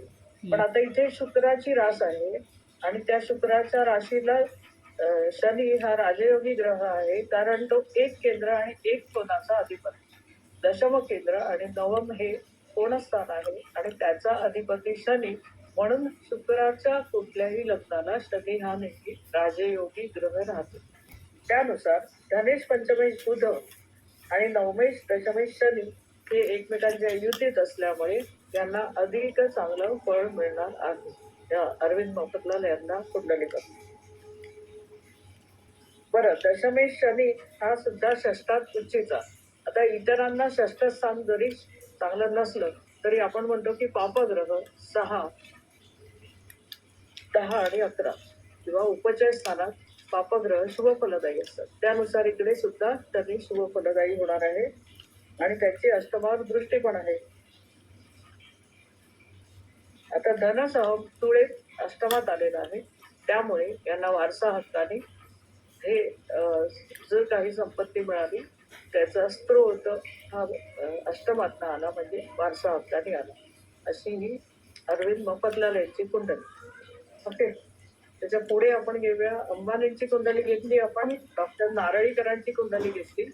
आता सगळ्यात आधी आपण नेहमीप्रमाणे म्हणजे पॉझिटिव्ह विचार करतोय तर आपण चांगल्या कुंडल्या आधी घेतो आणि अर्थात सगळ्यांना धन मिळालं म्हणजे ते शेवटपर्यंत टिकलं की ते आयुष्यभर आयुष्यारामात डोळत राहिले असं कधी होत नाही. त्यांना कुठे ना कुठेतरी लॉसही होतो. पण तशा प्रकारच्या सुद्धा कुंडल्या आपण घेणार आहोत, कारण सगळं गोडगोड खाल्लं की कुठेतरी हं. चमचमीत खावंसं वाटतं. आयुष्य हे तसंच आहे, तर त्याची उदाहरणं पण आपल्याला तशीच मिळणार आहेत किंवा दिसणार आहेत. हर्षद मेहताची कुंडली घेऊया, कारण एकतर ते ज्या कुंडल्या आधी आपण घेतो त्या वेल नोन पर्सनॅलिटी असल्या की त्याच्याबद्दलची बरीच माहिती आपल्याला असते आणि त्यामुळे त्याच्याशी अधिक इतर माहिती सांगण्याची गरज पडत नाही, कारण त्या ऑलरेडी आपल्याला माहिती असतात. तर ही त्यांची हर्षद मेहता 29/7/54 10:30 घाटकोपर कन्या लग्नाची कुंडली आहे. कन्या लग्न, लग्नेश दशमेश बुध. कुठे आहे कुंडली ती? 12 29/7. बघते मॅडम, मी माझ्याकडे लक्षात येत नाहीये कुठे आहे. हं. तुम्हाला आधी मॅडमनी पाठवली असेल ना मॅडम? हो हो, गेल्या शनिवारीच पाठवली. हा, गेल्या वेळच्या ह्याच्यात आली का? बरं, बघते. हो हो.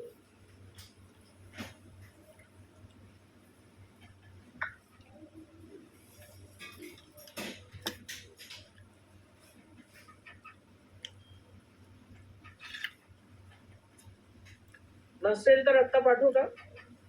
हा चालेल, कारण काय होतंय, एका मिनिटात पाठवते.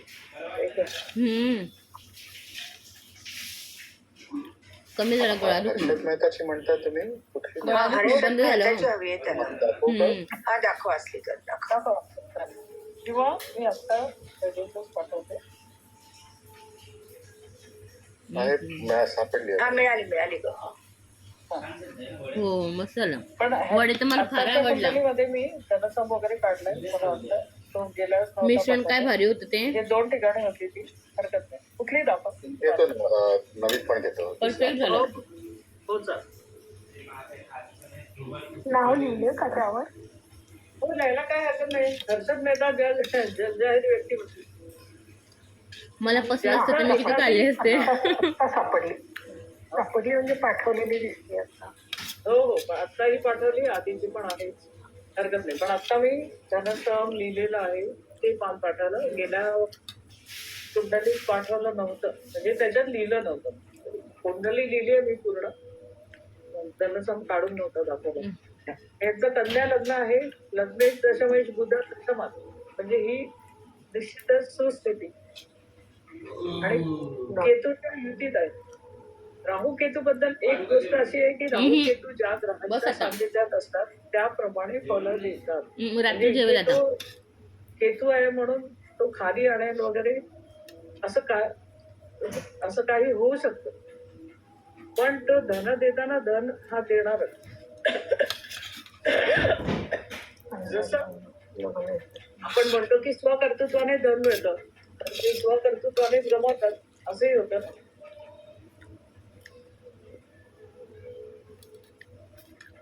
म्हणजे कर्म फळ देतं हे आपल्याला हे आपण विसरता कामा नये. ठीक आहे, पुढे जाऊ. अमावस्येचा जन्म आहे, कारण इथे रविचंद्र कर्केट एकत्र आहेत आणि 12 अंशाच्या पुढे नाहीये, कारण चंद्र 3 अंश आहे, रवी 12 अंश. त्यामुळे अमावस्येचा जन्म आहे. रवी लाभेश चंद्रासह लाभा. रवी व्ययेश असला तरी लाभेश चंद्र लाभात आहे आणि व्ययेश रवी तिकडे आहे. तृतीयेश अष्टमेश मंगळाच्या दृष्टीत आहे. तृतीयेश आणि अष्टमेश मंगळ आहे.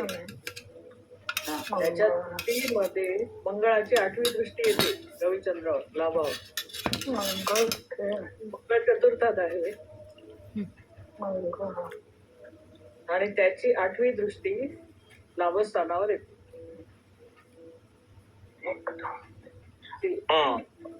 बरोबर आहे.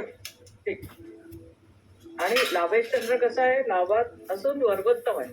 आता इथे पुन्हा वर्गोत्तम अर्थात या चांगल्या पत्रिकांमध्ये बरेच वेळा ग्रहाचं बळ जेव्हा बघायचं आहे आपल्याला, तेव्हा ते बऱ्याच वेळा ते बलवान स्थितीतच दिसणार आहे. म्हणून तर आपल्याला त्यांची जी शुभफळं दिसत आहेत ती मिळण्याचं कारणच ते आहे ना, की ग्रह बलवान आहेत, म्हणून बलवान स्थितीतले ग्रह निश्चितच शुभफलदायी असणार आहे.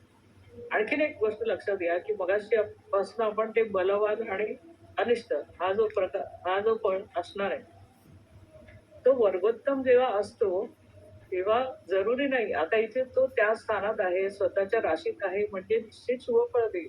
पण इथे जर मंगळ म्हणजे आता आपण कर्केचा विचार करतोय तर मंगळ निश्चितचा म्हणतो आपण तिथे. मग कर्केतला मंगळ निश्चितचा ठरतो आणि त्यात तो जर वर्गोत्तम असेल तर निश्चितच अशुभ फळ तीव्रतेने देईल. कारण तो वर्गोत्तम आहे म्हणून आपण वर्गोत्तम ह्याचा अर्थ काय, तो त्याची बलस्थिती दाखवतो, म्हणजे किती बलवान आहे हे दाखवतो. पण आता तो शुभ स्थितीत शुभ भावात असेल तर तो शुभ फळ देईल. पण अशुभ स्थितीत किंवा अशुभ स्थानामध्ये जेव्हा तो येईल आणि तरीही तो वर्गोत्तम स्थिती म्हणजे त्याचं बळ चांगलं असलं तरी तो स्थान परत्वे किंवा भाव परत्वे किंवा राशी परत्वे जर नीच राशीत असेल किंवा चुकीच्या अनिष्ट स्थानात असेल तर तेव्हा तो तितकीच अनिष्ट फळं ही पण तीव्रतेने देताना दिसतो.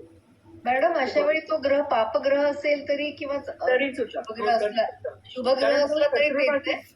शत्रू राशीत असल्यामुळे तो पापग्रह ती पापच फळ मिळणार, अनिष्टच फळ. शुभग्रह असला तरी सुद्धा शुभग्रह असेल तर शुभ फळ मिळणार, पापग्रह असला तर नाही आहे. अनिष्ट फळ मिळणार. पण मला वर्गोत्तमची स्थिती अशी समजायची की वर्गोत्तम आहे म्हणजे शुभच फळ मिळणार असं होत नाही. वर्गोत्तम हा जेव्हा नीच राशीत किंवा नीच स्थानात असेल म्हणजे अनिष्ट स्थानात येईल तेव्हा तो नीचीची वर्गोत्तम फळ घेईल. अरे बाप, हे लक्षात घ्या. हा म्हणजे त्याला काय शुभ फळ चिकटवायची नाहीये किंवा अशुभ फळ चिकटवायची नाही. त्याचा स्थान परत्वे विचार करणं खूप आवश्यक असतं. मॅडम एक प्रश्न विचारू का मॅडम इथं, म्हणजे थोडं कन्फ्युजन पण क्लिअर होईल. तर तो जर ग्रह वर्गोत्तम आहे आणि उपचय स्थानात आहे, आता उपचय स्थानात असेल तर त्याचे दोन कॅटेगरीज असू शकतात. एक तर तो मित्र राशीत आहे किंवा तो शत्रू राशीत आहे. ओके, तर मित्र राशीत आहे आणि मित्र ग्रहांबरोबर आहे आणि वर्गोत्तम आहे तर उपचय स्थानामध्ये तो चांगली फळं देईल. पण तेच जर उपचय स्थानामध्ये तो शत्रू राशी आणि शत्रू ग्रहांबरोबर असेल तर तो नीचेची वर्गोत्तम फळे देईल. हा ओके ओके, थँक्यू. मंगळाच्या युतीत आहे आणि लाभेश चंद्र लाभात असून वर्गोत्तम. पंचमेश शनी धनस्थानात आहे. त्याची आता पंचमेश शनी धनस्थानात असल्यामुळे त्याची दृष्टी कोणाकोणावर आहे तर अष्टम स्थानावर आहे, अष्टमेश मंगळावर आहे आणि लाभस्थाना किंवा लाभेश चंद्रावरती पण त्याची दृष्टी आहे. सर्व व्ययश रवी या सर्वांवरती या शनीची दृष्टी येते. परत एकदा म्हणते कारण मला वाटतं हे मध्येच हे पेज दिसत नव्हतं. पंचमेश शनी धनस्थानात असल्यामुळे त्याची दृष्टी कोणाकोणावर येते, अष्टम स्थानावर येते, अष्टमेश मंगळावर येते, लाभस्थानावर येते 10वी दृष्टी. नंतर लाभेश चंद्रावरती येते, व्ययश रवीवरती येते. या सर्वांवरती शनीची दृष्टी येते आणि रवी चंद्राचा शनीशी केंद्रयोग सुद्धा होतो. म्हणजे इथे एवढे शुभ योग झाल्यानंतर इथे रवी आणि शनीचा केंद्रयोग, रविचंद्राचा शनीशी धनस्थानातल्या शनीशी केंद्रयोग सुद्धा होतो. म्हणजे इथे अशुभ योग सुद्धा होताना दिसतोय. फक्त तो लाभस्थानातून धनस्थानातून असल्यामुळे फारशी अशुभ स्थिती येणार नाही. हा म्हणजे तीव्रपणे अनिष्ट फळं मिळतील असं होणार नाही. लाभेश चंद्र अष्टमेश मंगळ यांचा षडाष्टक योग म्हणजे आता इथे आपण जेव्हा मी कुंडली सोडवताना सांगते की सगळे शुभयोग आधी केले पण अशुभ योगांकडे दुर्लक्ष करून चालणार नाही. म्हणजे आपण त्याला 100% एकदम डोक्यावर नेऊन बसवायची गरज नाही. कारण इथे आपल्याला 2 अशुभ योग सुद्धा दिसत आहेत. त्याचाही बॅक ऑफ द माइंड आपण त्याचाही विचार करणं किंवा बाजूला ते मुद्दे लिहून ठेवणं आवश्यक आहे. कारण असं म्हणजे असं कन्फ्युजन नको व्हायला किंवा असा प्रश्न नको पडायला की अरे इथे एवढे सगळे चांगले ग्रह दिसत आहेत मग याला तर एवढी शुभ फळं मिळताना दिसत नाही. याचाच अर्थ त्या कुंडलीमध्ये अशुभ योग सुद्धा असणार आहेत आणि हे अर्थातच पुन्हा एकदा सांगते की सगळ्यांच्या पत्रिकेमध्ये असणार आहे. राम जर सुटला नाही तर आपण कोण? जग कश्चित माणसं. हे सगळ्यात पहिलं एक उदाहरण लक्षात ठेवायचं. रामाला जर वनवास झाला तर आपण त्याच्या पुढे अतिशय क्षुद्र आहोत. हे फार महत्वाची गोष्ट अजिबात डोक्यातनं सोडायची नाही. चंद्रकुंडली नुसार पण पाहू. चंद्रकुंडलीनुसार कर्क लग्न येतं. तिथेच गणेश रवी हा लग्नात आहे, चंद्रासह आहे आणि पंचमेश मंगळ हा सुद्धा आता त्या षष्ठात राहूयुक्त आहे वगैरे वगैरे. तर भागेश आणि व्ययेश बुधाच्या अन्योन्य दृष्टयोगात आहे. गुरु आणि व्ययेश बुध यांच्या अन्योन्य दृष्टीत आहे मंगळ. हे समजतंय का?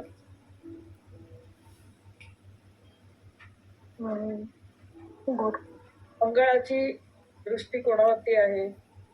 गुरुवरती आहे आणि गुरु बुध वेळात आहे. इथे आता म्हणजे राशी कुंडलीत ते वेळात आहे. गुरु आणि बुध मिथुन राशीत आहे आणि मंगळ हा धनु राशीत आहे. त्यामुळे समोरासमोर असल्यामुळे त्यांची 7वी दृष्टी आहे. आता धनसम कुठे आला?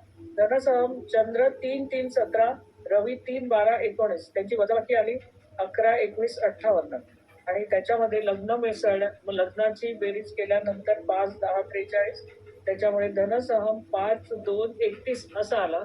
म्हणजेच तो कन्या राशीत आला. सॉरी इथे मी तो कन्या राशीत लिहायला विसरले. कन्या राशीत धनसहम 5 राशी 2-31 5 राशी पूर्ण. हा तिथे धनसहमचं चित्र बरोबर. आणि मॅडम गेल्या आठवड्यात धनसम एक्सप्लेन केलं होतं का? कारण मी नव्हते त्यामुळे पटकन सगळे सांग. नाही, खूप आधी केले.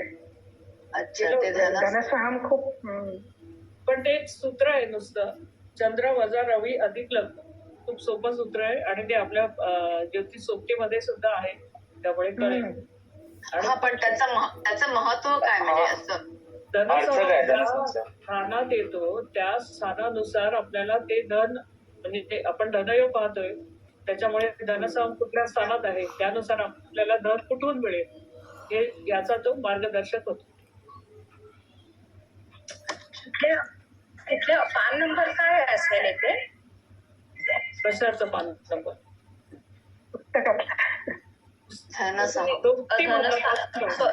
सांगते आता सोबती समोर नाही, मी बघून सांगते. मॅडम त्या पुस्तकात पण आहे, गणिताचं पुस्तक पण आहे. आणि खूप सारे पुस्तकात पण धनसम आहे. तेच म्हटलं गणित मॅडमच्या पुस्तकात पण आहे, सोबतीमध्ये आहे. तुम्ही सोबतीसारखा उपयोग करावा अशी माझी अतिशय नम्र विनंती आहे तुम्हाला. कारण सोबती मॅडम गुरु विनंती काय करताय? अरे तसं नाही, सोबती हा हवाप्रमाणे सोबती आहे हे तुमच्या लक्षात येईल जेव्हा तुम्ही आणि मी काय म्हणू एक गाईड म्हणून तुम्हाला सांगू इच्छिते की दररोज एक पान वाचा. रोज आपल्याला ते सगळं वाचून होणार नाही वगैरे, अगदी मान्य आहे. पण जर आपण खूप उशीर झाला म्हणून जेवायचं सोडत नाही, तसं खूप उशीर झाला तरी एखादं पान वाचायचं सोडू नका, तरच तो अभ्यास पुढे जाईल चांगल्या रीतीने. आणि म्हणजे आम्ही सगळ्यांनी वेगवेगळ्या प्रकारे कसा अभ्यास करायचा हे जेव्हा ठरवतो, एकतर एकत्र येऊन अभ्यास करायचा, पण ते तुम्हाला शक्य नाही कारण तुम्ही खूप वेगवेगळ्या ठिकाणी राहता. ते शक्य नसलं तरी कुठे जे जवळपास राहणारे लोक आहेत त्यांनी एकत्र येऊन अभ्यास करायचा प्रयत्न करा. अगदी आठवड्यात 1 तास जरी एकत्र आलं तरी खूप चांगला अभ्यास होतो. जे आपण सोडवलेले प्रश्न आहेत ना ते एकमेकांशी डिस्कस करताना आपल्याला लक्षात येतं की अरे हा मुद्दा माझ्याकडनं राहिला, हा मुद्दा एक्स्ट्रा आहे, तो महत्वाचा आहे, हे असं लक्षात येतं की एखाद्याने एक लिहिलेला असतो, एखाद्याने एक लिहिलेला नसतो. मग एकत्रित अभ्यास करताना हे खूप चांगल्या प्रकारे जाणवतं. आणि ते शक्य नाही त्यावेळी मात्र ही जी नेमकी जी पुस्तकं आहेत ज्याचा अभ्यास अपेक्षित आहे किंवा आवश्यक आहे त्यातलं किमान एक पान, किमान एक पत्रिका रोज सोडवायची म्हणजे तुम्हाला स्वतःला सोडवता आली तर खूप वेल अँड गुड, पण नाही आली तर जी आपण सोडवली ती वाचायची. म्हणजे त्यातले जे मुद्दे आहेत आपण कुठल्या प्रकारे त्याचा अभ्यास केलाय ते नुसतं वाचलं तरी चालणार आहे. एक पत्रिका रोज वाचायची, एक पान रोज वाचायचं, असं काहीतरी ठरवून जर केलं तर योग्य प्रकारे तुमचा अभ्यास होईल. मॅडम ज्योतिष सोबती 250 आणि 251 पानावर आहे. हा, सहम ना, सगळे सहम लिहिले. त्यातला विद्यासहम अनेक सहम आहेत, त्याची फार गरज पडली नाही, पण धनसहमचा उपयोग धनस योगाच्या पत्रिकेत करायचा. म्हणजे आता उदाहरणार्थ धन योगाचा एखादा प्रश्न घातला तर मग तिथे तुम्ही धनसहमचा उपयोग केला तर ती चांगली गोष्ट होईल. किंवा म्हणजे तुम्हाला माहिती आहे एवढं तरी कळायला हवं. आता किती वाजता मॅडमची वेळ झाली, त्याच्यामुळे आता मॅडमना आपण वर्ग देऊया. आणखीन 2 कुंडल्या चांगल्या पद्धतीने समजल्यात असं मी समजते, बरोबर आहे? ओके, हो मॅडम. बरं. ठीक आहे. आता पुढच्या वेळी आपण निगेटिव्ह कुंडल्या घेणार आहोत, ज्या की धन मिळात पण धन घालवलं कसं गेलं याचा विचार करू.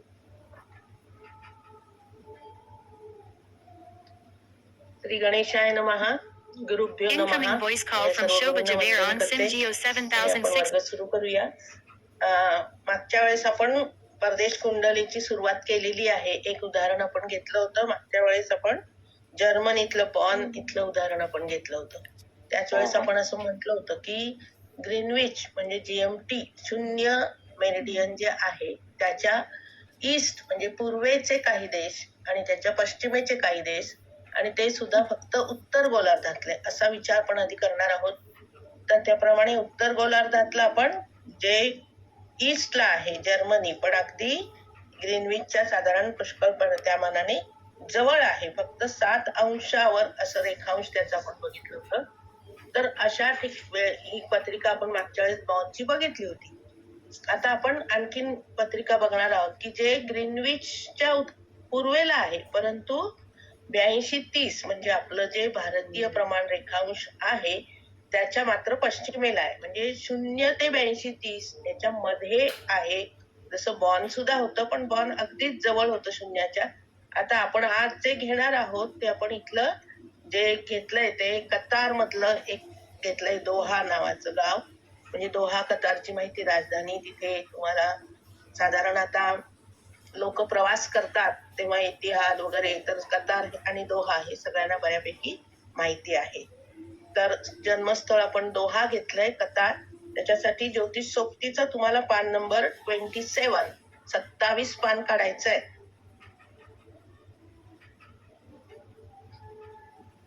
ज्योतिष सोबती पान 27 त्यात डी मध्ये बघा दोहा मिळेल तुम्हाला. ABC आणि नंतर D आहे खाली. डी मध्ये दोहा मिळाला सगळ्यांना? कतार. ओके, मिळालं. आता बघा पहिले अक्षांश लिहिलेत. किती आहेत? 25, 15. 25 अंश 15 कला आणि पुढे काय आहे? नॉर्थ उत्तर. म्हणजे इथे उत्तर गोलार्धातलं हे आपल्याला कळतं. नॉर्थ आहे याचा अर्थ उत्तर गोलार्धातला आहे. आता रेखांश बघा त्याच्या पुढे किती आहे? 51°36 कला ईस्ट. 51-36 ईस्ट म्हणजे पूर्वेच आहे. आता रेखांतर दिले त्याच्या बाजूला, बरोबर? Correction for LMT. ते किती दिलंय? 33 मिनिट्स आणि त्याचं चिन्ह काय दिलंय? मायनस. याचा अर्थ काय आहे सांगा बघू. कळतो का काही? काय अर्थ आहे वजा चिन्ह आहे म्हणजे? ISTच्या ते पश्चिमेकडे आहे. IST नाही ते धरणार. ते काय करणार? ZST. Standard time. IST काय करणार नाही कारण आता आपण हे परदेशातलं बघतोय ना म्हणून त्यांचं IST प्रमाण रेखांश असणार.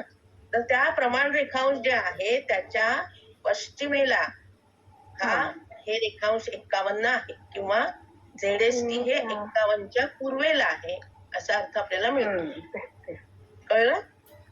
आणि मग झेडएसटी तुम्हाला पाहायचंच असेल, बघायचंच असेल तर बघा इथे आकृतीत दाखवले 60° दिसतंय का?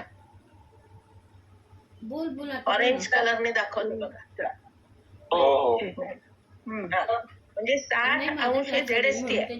त्यामुळे आपण रेखांतर कसं काढतो? 60 - 51 36 असं आपण केलं साधारण. तर बघा 60 - 51 केलं तर साधारण 7-9 आले आपल्याला आणि 9 चौक 36. पण इथे 36 मध्ये असल्यामुळे वेगळं आलंय थोडस. तर असं आपल्याला तिथे उत्तर मिळतं. तर ते 33-36 आपल्याला तिथे मिळालेलं आहे. त्याची काढायची गरज नाही. कसं आलं हे मी सांगितलं, पण काढायची गरज नाही. ते आपल्याला रेडीमेड तयार आहे. आता IST फ्रॉम ZST आहे ना पुढचा कॉलम. किती आहे? IST 2 1 मिनिट प्लस 1.30 म्हणजे 1 1 तास वर बघा 1 तास 30 मिनिट म्हणजे 1.5 तास आपल्या ते मागे आहेत. बघा आता 1.5 तास जर तुम्ही घेतले तर 1.5 तास म्हणजे 1 तास म्हणजे 15°. बरोबर? 1 तास म्हणजे 15°. आणि 30 मिनिटं म्हणजे अर्धा तास म्हणजे 15च्या साधारण निम्मे म्हणजे किती झाले? 7.5 15 अधिक 7.5 किती झाले? 22.5 हा बघा 82-30 मधून 22.5 वजा केले तर किती येईल? 82 मधून 22 वजा करा. 60.30 60 नुसते 30 कसे येतील? हा बरोबर. 60 ना. हा म्हणजे ZST 60 आहे असंही आपल्याला कळलं. म्हणजे ह्या ZST आणि IST मधलं अंतर आहे ते 1 तास 30 मिनिटं. म्हणजे आपल्याकडे जर सकाळचे 9 वाजले असतील तर त्यांच्याकडे 9 मधून 1.5 तास वजा करावा लागेल आपल्याला आणि 7:30 वाजले असतील असा त्याचा अर्थ होईल. समजलंय? किंवा आता इथे जन्म वेळ सकाळची 10:20 दिली आहे. तिथून पुढे 1.5 तास केलं तर भारतातली वेळ आपल्याला मिळेल. हे कळतंय? येस हो.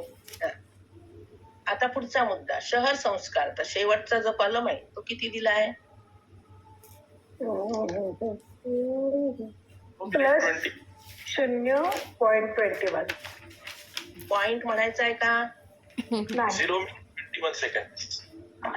मिनिट आणि 0 मिनिट 0 मिनिट आणि 21 सेकंद. आणि त्याचं चिन्ह आहे अधिक. कारण तुम्ही जर बघितलं तर बघा स्थानिक रेखांश जे काळं दाखवलंय त्याच्यापासून IST जे गुलाबी आहे ते पूर्वेला आहे. ते पूर्वेला आहे बरोबर. हा त्यामुळे अधिक चिन्ह तिथे आपल्याला मिळतं. हे नुसती कन्सेप्ट मी हे करते. लक्षात नाही आलं कन्फ्युजन होत असेल तर जे आहे तसं घ्यायचं आहे एवढं लक्षात ठेवलं तरी खूप. मग आता आपल्याला हे 5 कॉलम्स मिळाले त्यानुसार गणित करायचंय पुढे आपल्याला. बघा इष्ट सांपत्तिक वेळ. जन्म वेळ किती आहे? 10:20 10-20 म्हणजे 10 तास 20 मिनिटं 0 सेकंद असं पण लिहिलं. आता इथे लिहिलंय समर टाइम नाही कारण कतारला समर टाइम नाहीच आहे त्यांना. जर तुम्ही ते कतारच्या ह्याच्यात तुम्हाला बघायचं असेल तर तुम्ही हळद लावून घे. नाही मा असं नाही करू जा. 25 वर बघा 4 तास प्रमाण रेखांश 60° पूर्व असं मिळालं का ग्रुप तुम्हाला? हो मिळालं. त्यात कतार दिसतंय? नाही आता नाही नंतरच जेवेल. त्याच्या कतारच्या बाजूला तुम्हाला हे दिसतोय का स्टार? नाही. म्हणजे समर टाइम नाही. हा कळलं आता? म्हणून 1 तास आपल्याला वजा करायची गरज नाही. आता बघा मग आता काय करणार? तास वजा करायचं नाही. एक स्टेप गेली. आता पुढची स्टेप काय? तर रेखांतर. रेखांतराचं चिन्ह मायनस म्हणून आपण मायनस केलं. 10, 20, 00 मधून 33 मिनिट्स आणि 36 सेकंद. मिनिट सेकंद आहे म्हणून बरोबर मिनिटच्या खाली मिनिट लिहिले, सेकंदच्या खाली सेकंद दिले आणि तास 0 आणि आपण वजाबाकी केली.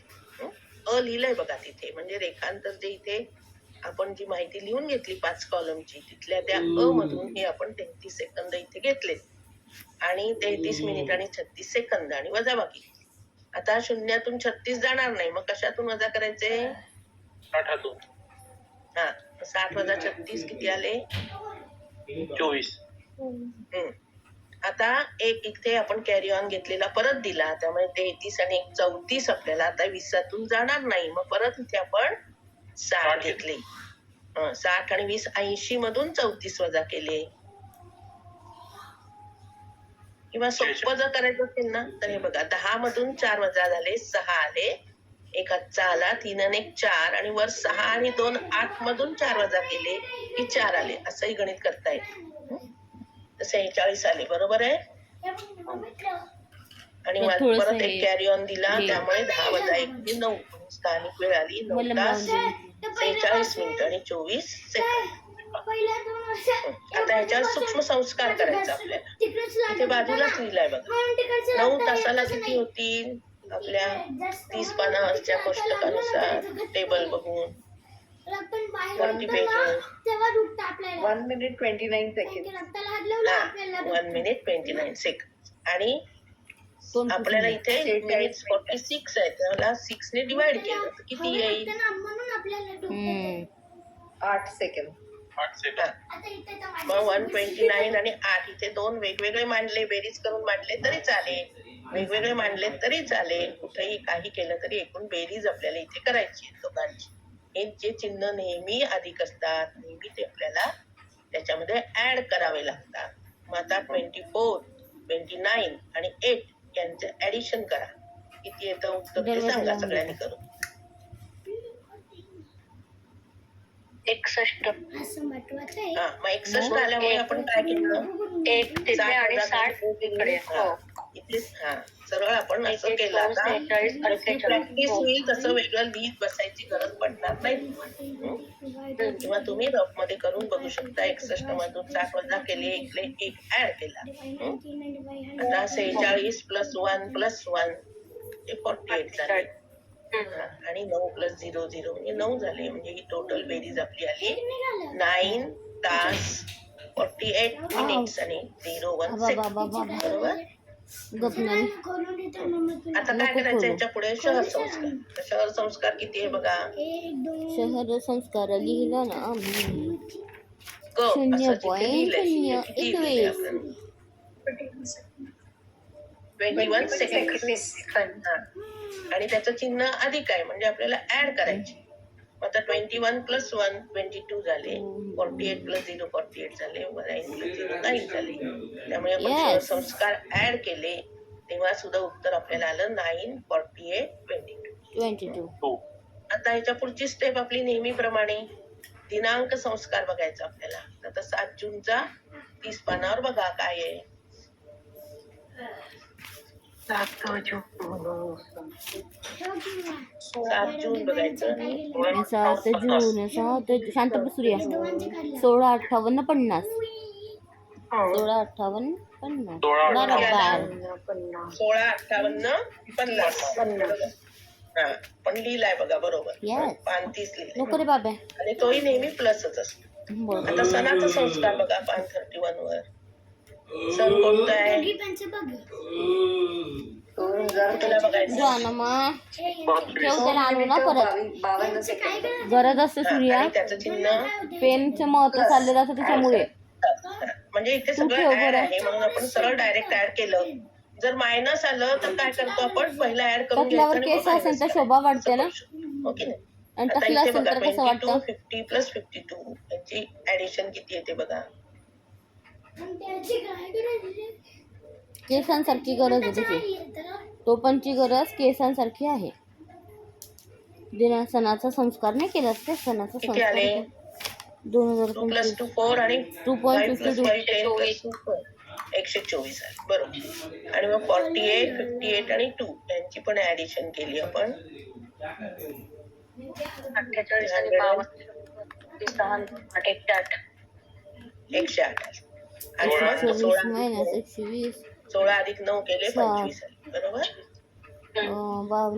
आता हे 124 आहेत म्हणून आपण तिथे 60 दुने 120 म्हणून वजा 120 केले म्हणून इथे अधिक 2 केले तू जा रे बा. 110 आले जा ना, जा. 4 कला राहिल्या सॉरी 4 सेकंद राहिले आणि 110 मधून पुन्हा 60 वजा केले आपण आणि इकडे 50 तास टोटल आन्सर आपलं आलं 26 तास 50 मिनिटं आणि 4 पण आता 26 तास आहे 24 पेक्षा जास्त आहेत म्हणून वजा केले 24 वजा केले मग उत्तर आपल्याला काय 2:50 2:50 2 वाजून 50 मिनिट 4 सेकंद. नो 2 वाजून नाही किती वेळा सांगितलं ही सांपत्तिक वेळ आहे म्हणजे नक्षत्राच्या नुसारची वेळ आहे पृथ्वीच्या स्वतःभोवती फिरण्याच्या 23 तास 56 मिनिटं वगैरे त्यानुसार आहे 24 तासानुसार नाही. ओके. बरोबर हा, म्हणून इथे 2 तास 50 मिनिटं 4 सेकंद असं 4 सेकंद. तरी 2 पण गरम तर वाजून खूप होते. म्हणायचं नाही. ठीक आहे हा. फक्त वाजून कुठपर्यंत म्हणाल अजून सांगा वसंत बघू. ऋतू चालू आहे. वसंत ऋतू चालू आहे अजून. कुठे वाजून म्हणता येईल जन्म वेळ होईल 10 वाजून 20 मिनिटं आणि स्थानिक वेळ होईल 9 वाजून 46 मिनिटं आणि 24 ओके हा तिथपर्यंतच आपलं हे जे आहे ते 24 तासाच्या घड्याळाने चालू आहे. पुढे जेवढे आपण संस्कार केले ही जी 24 तासाची वेळ असते हा सोलर टाइम जो आहे तो नक्षत्र वेळ किंवा आपल्या सांपत्तिक वेळेनुसार सायड्रल टाइम नुसार कन्व्हर्शन करण्यासाठी आपण केलं बरोबर म्हणून 2 तास 50 मिनिटं आणि 4 सेकंद ही आपली सायड्रल टाइम आली ST म्हणतो आपण. आणि मग आपण पुढे जेव्हा अक्षांशाप्रमाणे भाव साधन टेबल बघू त्यातून मग आपण लग्न आणि इतर भाव करू शकतो बरोबर. तर कोणाला काही अडचण कोणाला काही विचारायचा आहे प्रश्न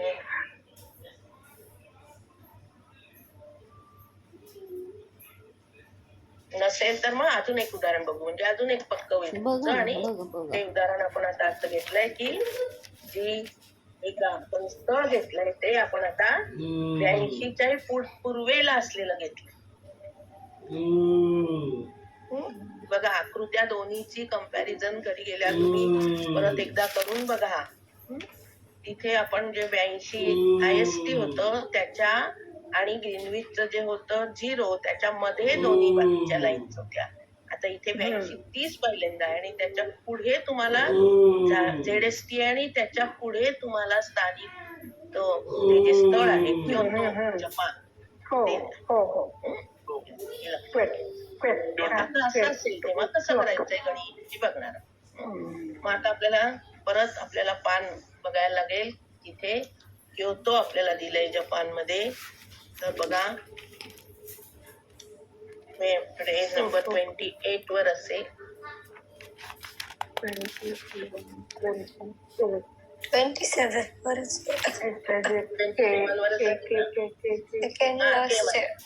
लास्ट बरोबर मिळालं. आता बघा अक्षांश किती 35.35 अंश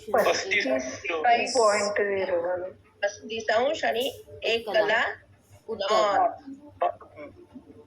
रेखांश 135 अंश 45 कला पूर्व 45 हा 135 अंश 45 कला आणि आता तिथे बघा रेखांतर बघा काय दिलं हा आता बघा इथे मायनस नव्हतं इथे प्लस आलंय बरोबर आहे. आणि आकृतीत तुम्ही जर बघितलं हा तर तुम्हाला त्या ब्ल्यू लाईनच्या राईट साइडला क्योतोची लाईन तुम्हाला दिसलीये. राईट म्हणजे पूर्वेला आलं ना 135 ZST असं जे लिहिलंय त्याच्या पूर्वेला स्थानिक रेखांश किंवा क्योतो म्हणजे 135 तुम्हाला दिसतंय बरोबर हा म्हणून प्लस साइन आहे. पूर्वेला आहे ZSTच्या पूर्वेला स्थानिक रेखांश आहे म्हणून इथे रेखांतराची साइन आली प्लस.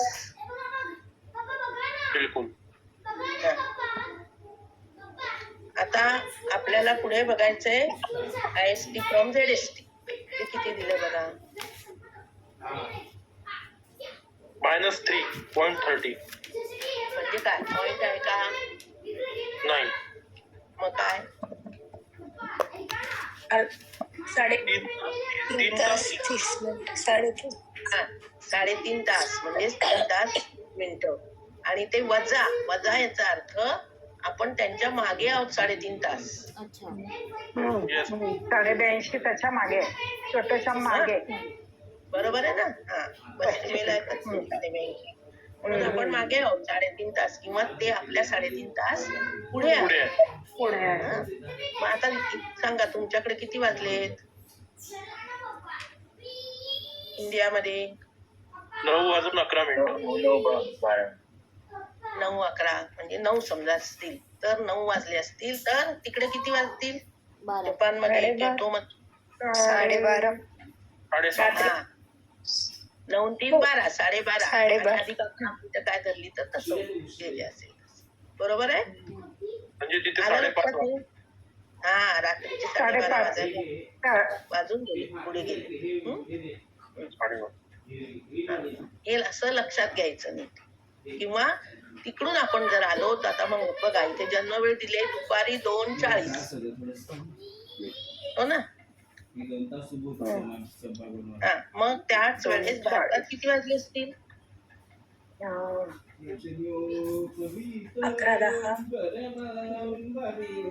11:10 वाजले असतील. बरोबर आहे ना? हो बरोबर. 11:10 झाले. हो ना? दुपारी 11:10 वाजले असतील ज्यावेळेस भारतात, त्याच वेळेस जपानमध्ये 2:40 म्हणजे क्योटोमध्ये 2:40 वाजले असतील. कारण हे आपल्याला नंतर ग्रह स्पष्ट करताना लागणार आहे बरं का आपल्याला. कारण आपण पंचांग कुठलं वापरणार? भारताचं. हा, सोलापूर म्हणजे भारतातलं वापरणार. बरोबर आहे की नाही? त्यामुळे ती वेळ आपल्याला कन्व्हर्ट करून घ्यावी लागते. आणि नंतर आता इथे शहर संस्कार दिलाय. किती दिलाय बघा शेवटचं कॉलम. 1 तास 35 सेकंद.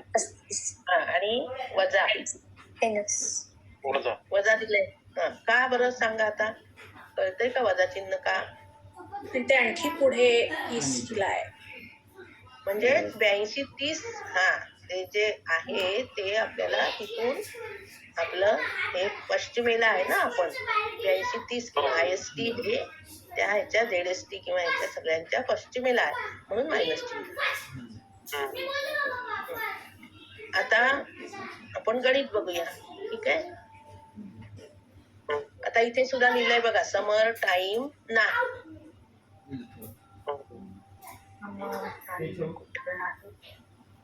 कारण 26 नोव्हेंबर तारीख दिली आहे. जर पुस्तकात तुम्ही बघितलं तर तिथे त्यांनी स्टार दिलेला आहे. तुम्हाला जर बघायचं असेल तर 130 म्हणजेच पान नंबर 26 वर बघा 130 तिथं लिहिलंय. तिथे तुम्हाला दिसतंय का?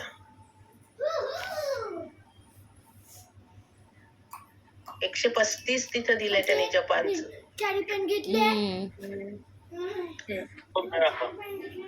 कुठे मिळालं? 135 बघा. खालून 25 पानावर. 25 पानावर खालून वरून बघा, वरून 135 1 2 3 9 तास लिहिलंय.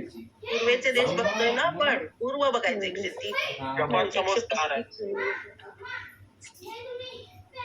जपान समोर स्टार आहे. इंडोनेशिया, जपान कोणाला मिळालं की नाही? कोण शोधताय? जपान समोर स्टार आहे. हा, म्हणजे समर्थन आहे असं की पुस्तक आपल्याला सांगतंय. पण व्यवहारात जपानमध्ये समर टाइम मानत नाही. कळलं का?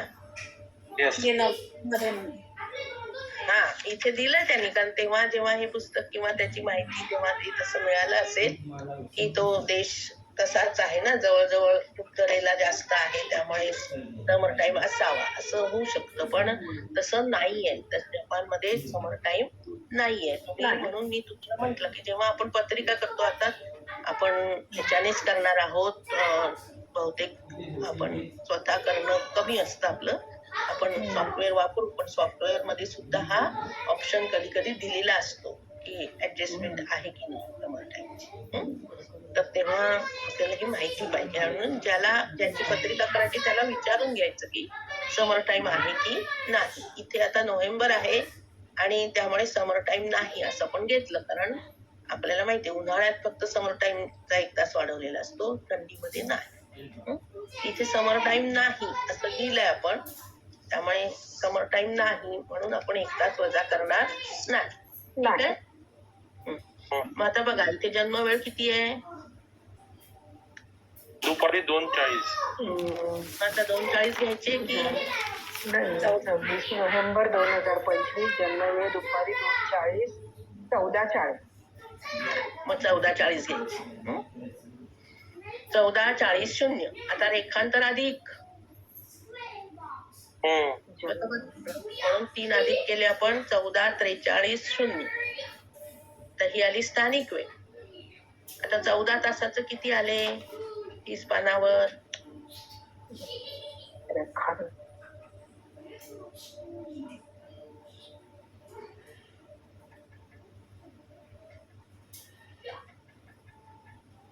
किती दिले 14 तासाला?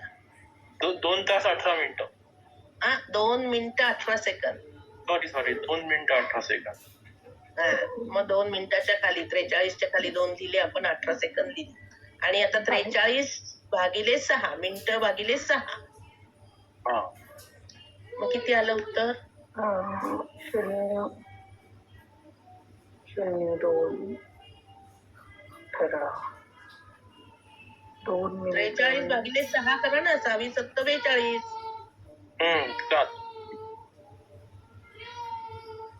आलं का बरोबर? हो. कोण करतंय त्यांनी गणित? सगळ्यांच्या लक्षात आलं?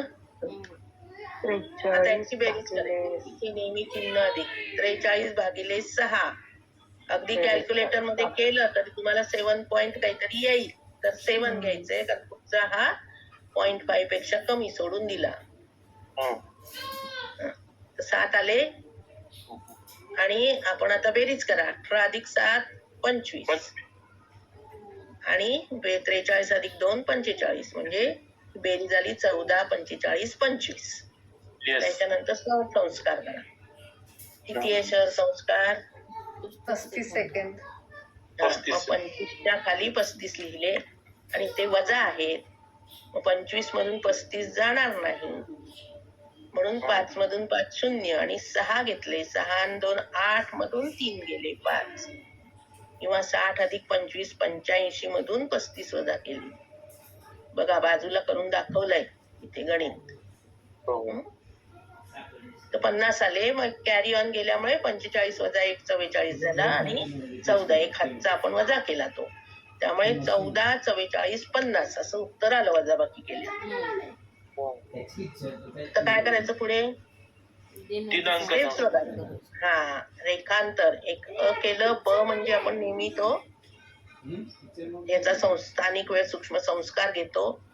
केलं ब केलं क केलं आणि मग त्याच्यानंतर दिनांक आणि सणाचं 5 स्टेप्स आपल्याला करायच्या. तर दिनांक संस्कार 26 नोव्हेंबरचा किती आहे तो बघा. 4 16 57. आणि सणाचा संस्कार परत तोच आला 225 असल्यामुळे 252. आता हे बेरीज केली आपण. 7 आणि 2 9 आणि 5 अधिक 5 अधिक 5 15. बरोबर आहे? 2. आता इथे 44 16 आणि 2 त्याच्यामध्ये 6 आणि 4 10 2 12 आणि 4 आणि 2 6 म्हणजे 62 आले. आणि 14 अधिक 4 18 म्हणजे 18 62 आणि 159 आले. मग 159 मधून 180 नाही जाणार वजा, म्हणजे 120 आपण घालवले. 2 आजचे आले 62 जार 120 आणि 2 इकडे आपण ऍड केले म्हणून 18 64 39 आलं. त्याच्यातून पुन्हा 64 मधून 60 वजा करून एक ऍड केला इकडे तासामध्ये आणि मग आपल्याला उत्तर आलं 19 hours 4 minutes and 39 seconds किंवा 19 तास 4 मिनिटं आणि 39 सेकंड. इथे 24 पेक्षा कमी असल्यामुळे आपण 24 काही वजा केले नाही. समजलंय सगळ्यांना? येस. हो.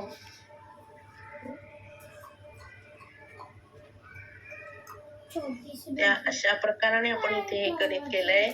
आता सणाचा संस्कार हा 225 असल्यामुळे तोच राहिला. 226 असेल आता जानेवारीतलं काही एखादी जन्मतारीख घेतली तर काय होईल सांगा बदल याच्यात?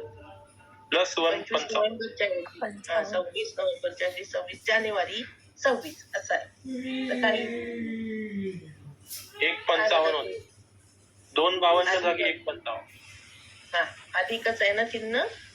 ठीक. हा. आणि जेव्हा लीप इयर वगैरे असेल तेव्हा बघा तुम्हाला तिथे जे जानेवारी फेब्रुवारी दिलेलं आहे 24-28 सालाच्या पुढे बघा तुम्ही बघितलं तर जानेवारी फेब्रुवारी असं दिलेलं असतं. म्हणजे हा मग त्याप्रमाणे जानेवारी फेब्रुवारी तो घ्यायचा आणि मार्च टू डिसेंबर पर्यंत तो घ्यायचा असं लक्षात येतं. GF लिहिलंय ते म्हणजे जानेवारी फेब्रुवारी. म्हणजे जानेवारी म्हणजे लीप इयर असतं ते. तेव्हा एक दिवस वाढतो ना वर्षामध्ये म्हणून तसं त्यात ते बदल होतो. आता आणखीन काही तुम्हाला शंका आहे त्याच्यामध्ये की उत्तर गोलार्ध आणि पूर्व GMTच्या पूर्वेचे देश याविषयी सगळं तुमच्या लक्षात आलं. जे कुठे लिहिलंय जानेवारी फेब्रुवारी कुठे लिहिलंय? ते 31 पानावर 31 पेज आहे ना सणाचा संस्कार. प्रत्येक 4 वर्षानंतर JF लीप वर्षातील जानेवारी व फेब्रुवारी महिन्यासाठी MT मार्च ते डिसेंबर महिन्यांसाठी बरोबर सापड. आणि प्रत्येक 4 वर्षाला तुम्हाला दिसेल 16 साली आहे, 20 साली आहे, मग 24 आहे, मग 28 आहे असं दिसेल. ठीक आहे. अजून कोणाला काही प्रश्न विचारायचा आहे? सगळ्यांना नीट सगळं समजलंय? मग आता मी तुम्हाला अजून याच प्रकाराने 2-3 हे तुम्हाला उदाहरणं मी देईन ती तुम्ही करून बघा. आणि मग पुढच्या वेळेस आपण आता वेस्टचं बघणार आहोत म्हणजे अमेरिका वगैरे अशा ठिकाणची जी स्थळं आहेत किंवा युरोपमध्ये सुद्धा काही ग्रीनविचच्या वेस्टला सुद्धा काही स्थळं तुम्हाला दिसतील. तर ते कसं दिसेल तर बघा 26-27 पेजवर बघा. इथे नॉर्थ बघायचं आणि पुढे W वेस्ट बघायचं. अशी स्थळं आपल्याला बघता येईल त्याच्यात. नाही हो दिसतंय तुम्हाला? आता पहिला कॉलम बघा जिथे अबुधाबी पासून सुरुवात आहे तिथे सेकंडच बघा आहे ना आयव्हरी कोस्ट. तिथे 519 नॉर्थ आणि 41 वेस्ट दिले. वेस्ट दिले. हो ओके. तसंच खाली घानाचं पण दिलंय त्यांनी. नंतर खाली USA मधलं ऍट्रॉन दिलंय किंवा खाली बघा इथे पेरुग्रेवे मधलं दिलंय पण तिथे साऊथ आहे. साऊथचं आपण घेणार नाही होत आता. वेस्टचं एक उदाहरण आपण घेऊ. कोणतं घ्यायचंय सांगा? कोणतं घेऊया? USA मधलं घ्यायचंय का तर दुसरं कुठलं घ्यायचंय ते बघा. डॅलस पण आहे. हा डॅलस कुठे आहे? तिकडेच आहात? कुठल्या स्टेट मध्ये आहात? मी शिकागो. अच्छा.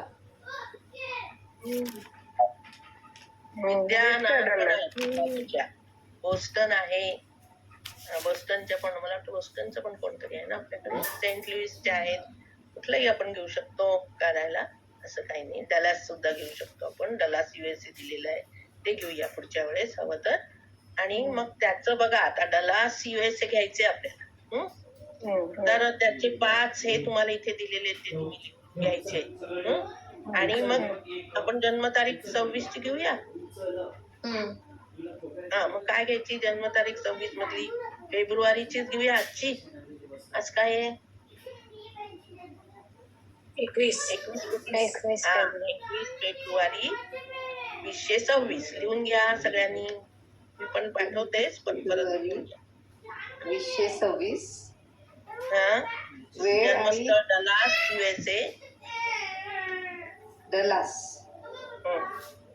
डॅलस म्हणतात त्याला. डॅलस. ओके. आणि टाइम? टाइम काय घ्यायचा आत्ताच घ्या तुम्ही. किती वाजलेत? 9:26 रात्री रात्रीचं 9:25 9:26. रात्री 9:25. प्रयत्न करून बघा. मी देणारच आहे, घेणारच आहे. हं? तुम्ही प्रयत्न करून बघा जरा काय तुम्हाला जमतंय का. वेस्टला आपण आता घेणार आहोत. आकृती कशी काढता येईल ती बघा. नाही तर माझ्या ह्याच्यात पुस्तकात उदाहरणं दिलेलीच आहेत वेस्टची पण, त्यात सुद्धा रेफर करून तुम्ही बघू शकता आणि प्रयत्न करून बघा. नाही तर पुढच्या वेळेस आपण एक वेस्टचं उदाहरण हे पण घेऊ आणि एक आपण युरोप मधलं पण एक वेस्टचं घेऊ, कारण हे युएसएचा एकदम आपण लांब जाणार आहोत त्याच्यापासून. जीएमटी पासून बऱ्याच हे तास तुम्हाला दिसतंय तिथे. तर असं एखादं उदाहरण मी बघून ठेवीन आणि तसं आपण बघू. युके मधलं ग्रीनविचचं सुद्धा दिलंय बघा त्यांनी. 000 सगळं दिलंय. ग्रीनविच युके 27 पानावर, ते पण तुम्हाला दिसेल. आणि वेस्ट सुद्धा तुम्हाला दिसेल. ग्लासगो बघा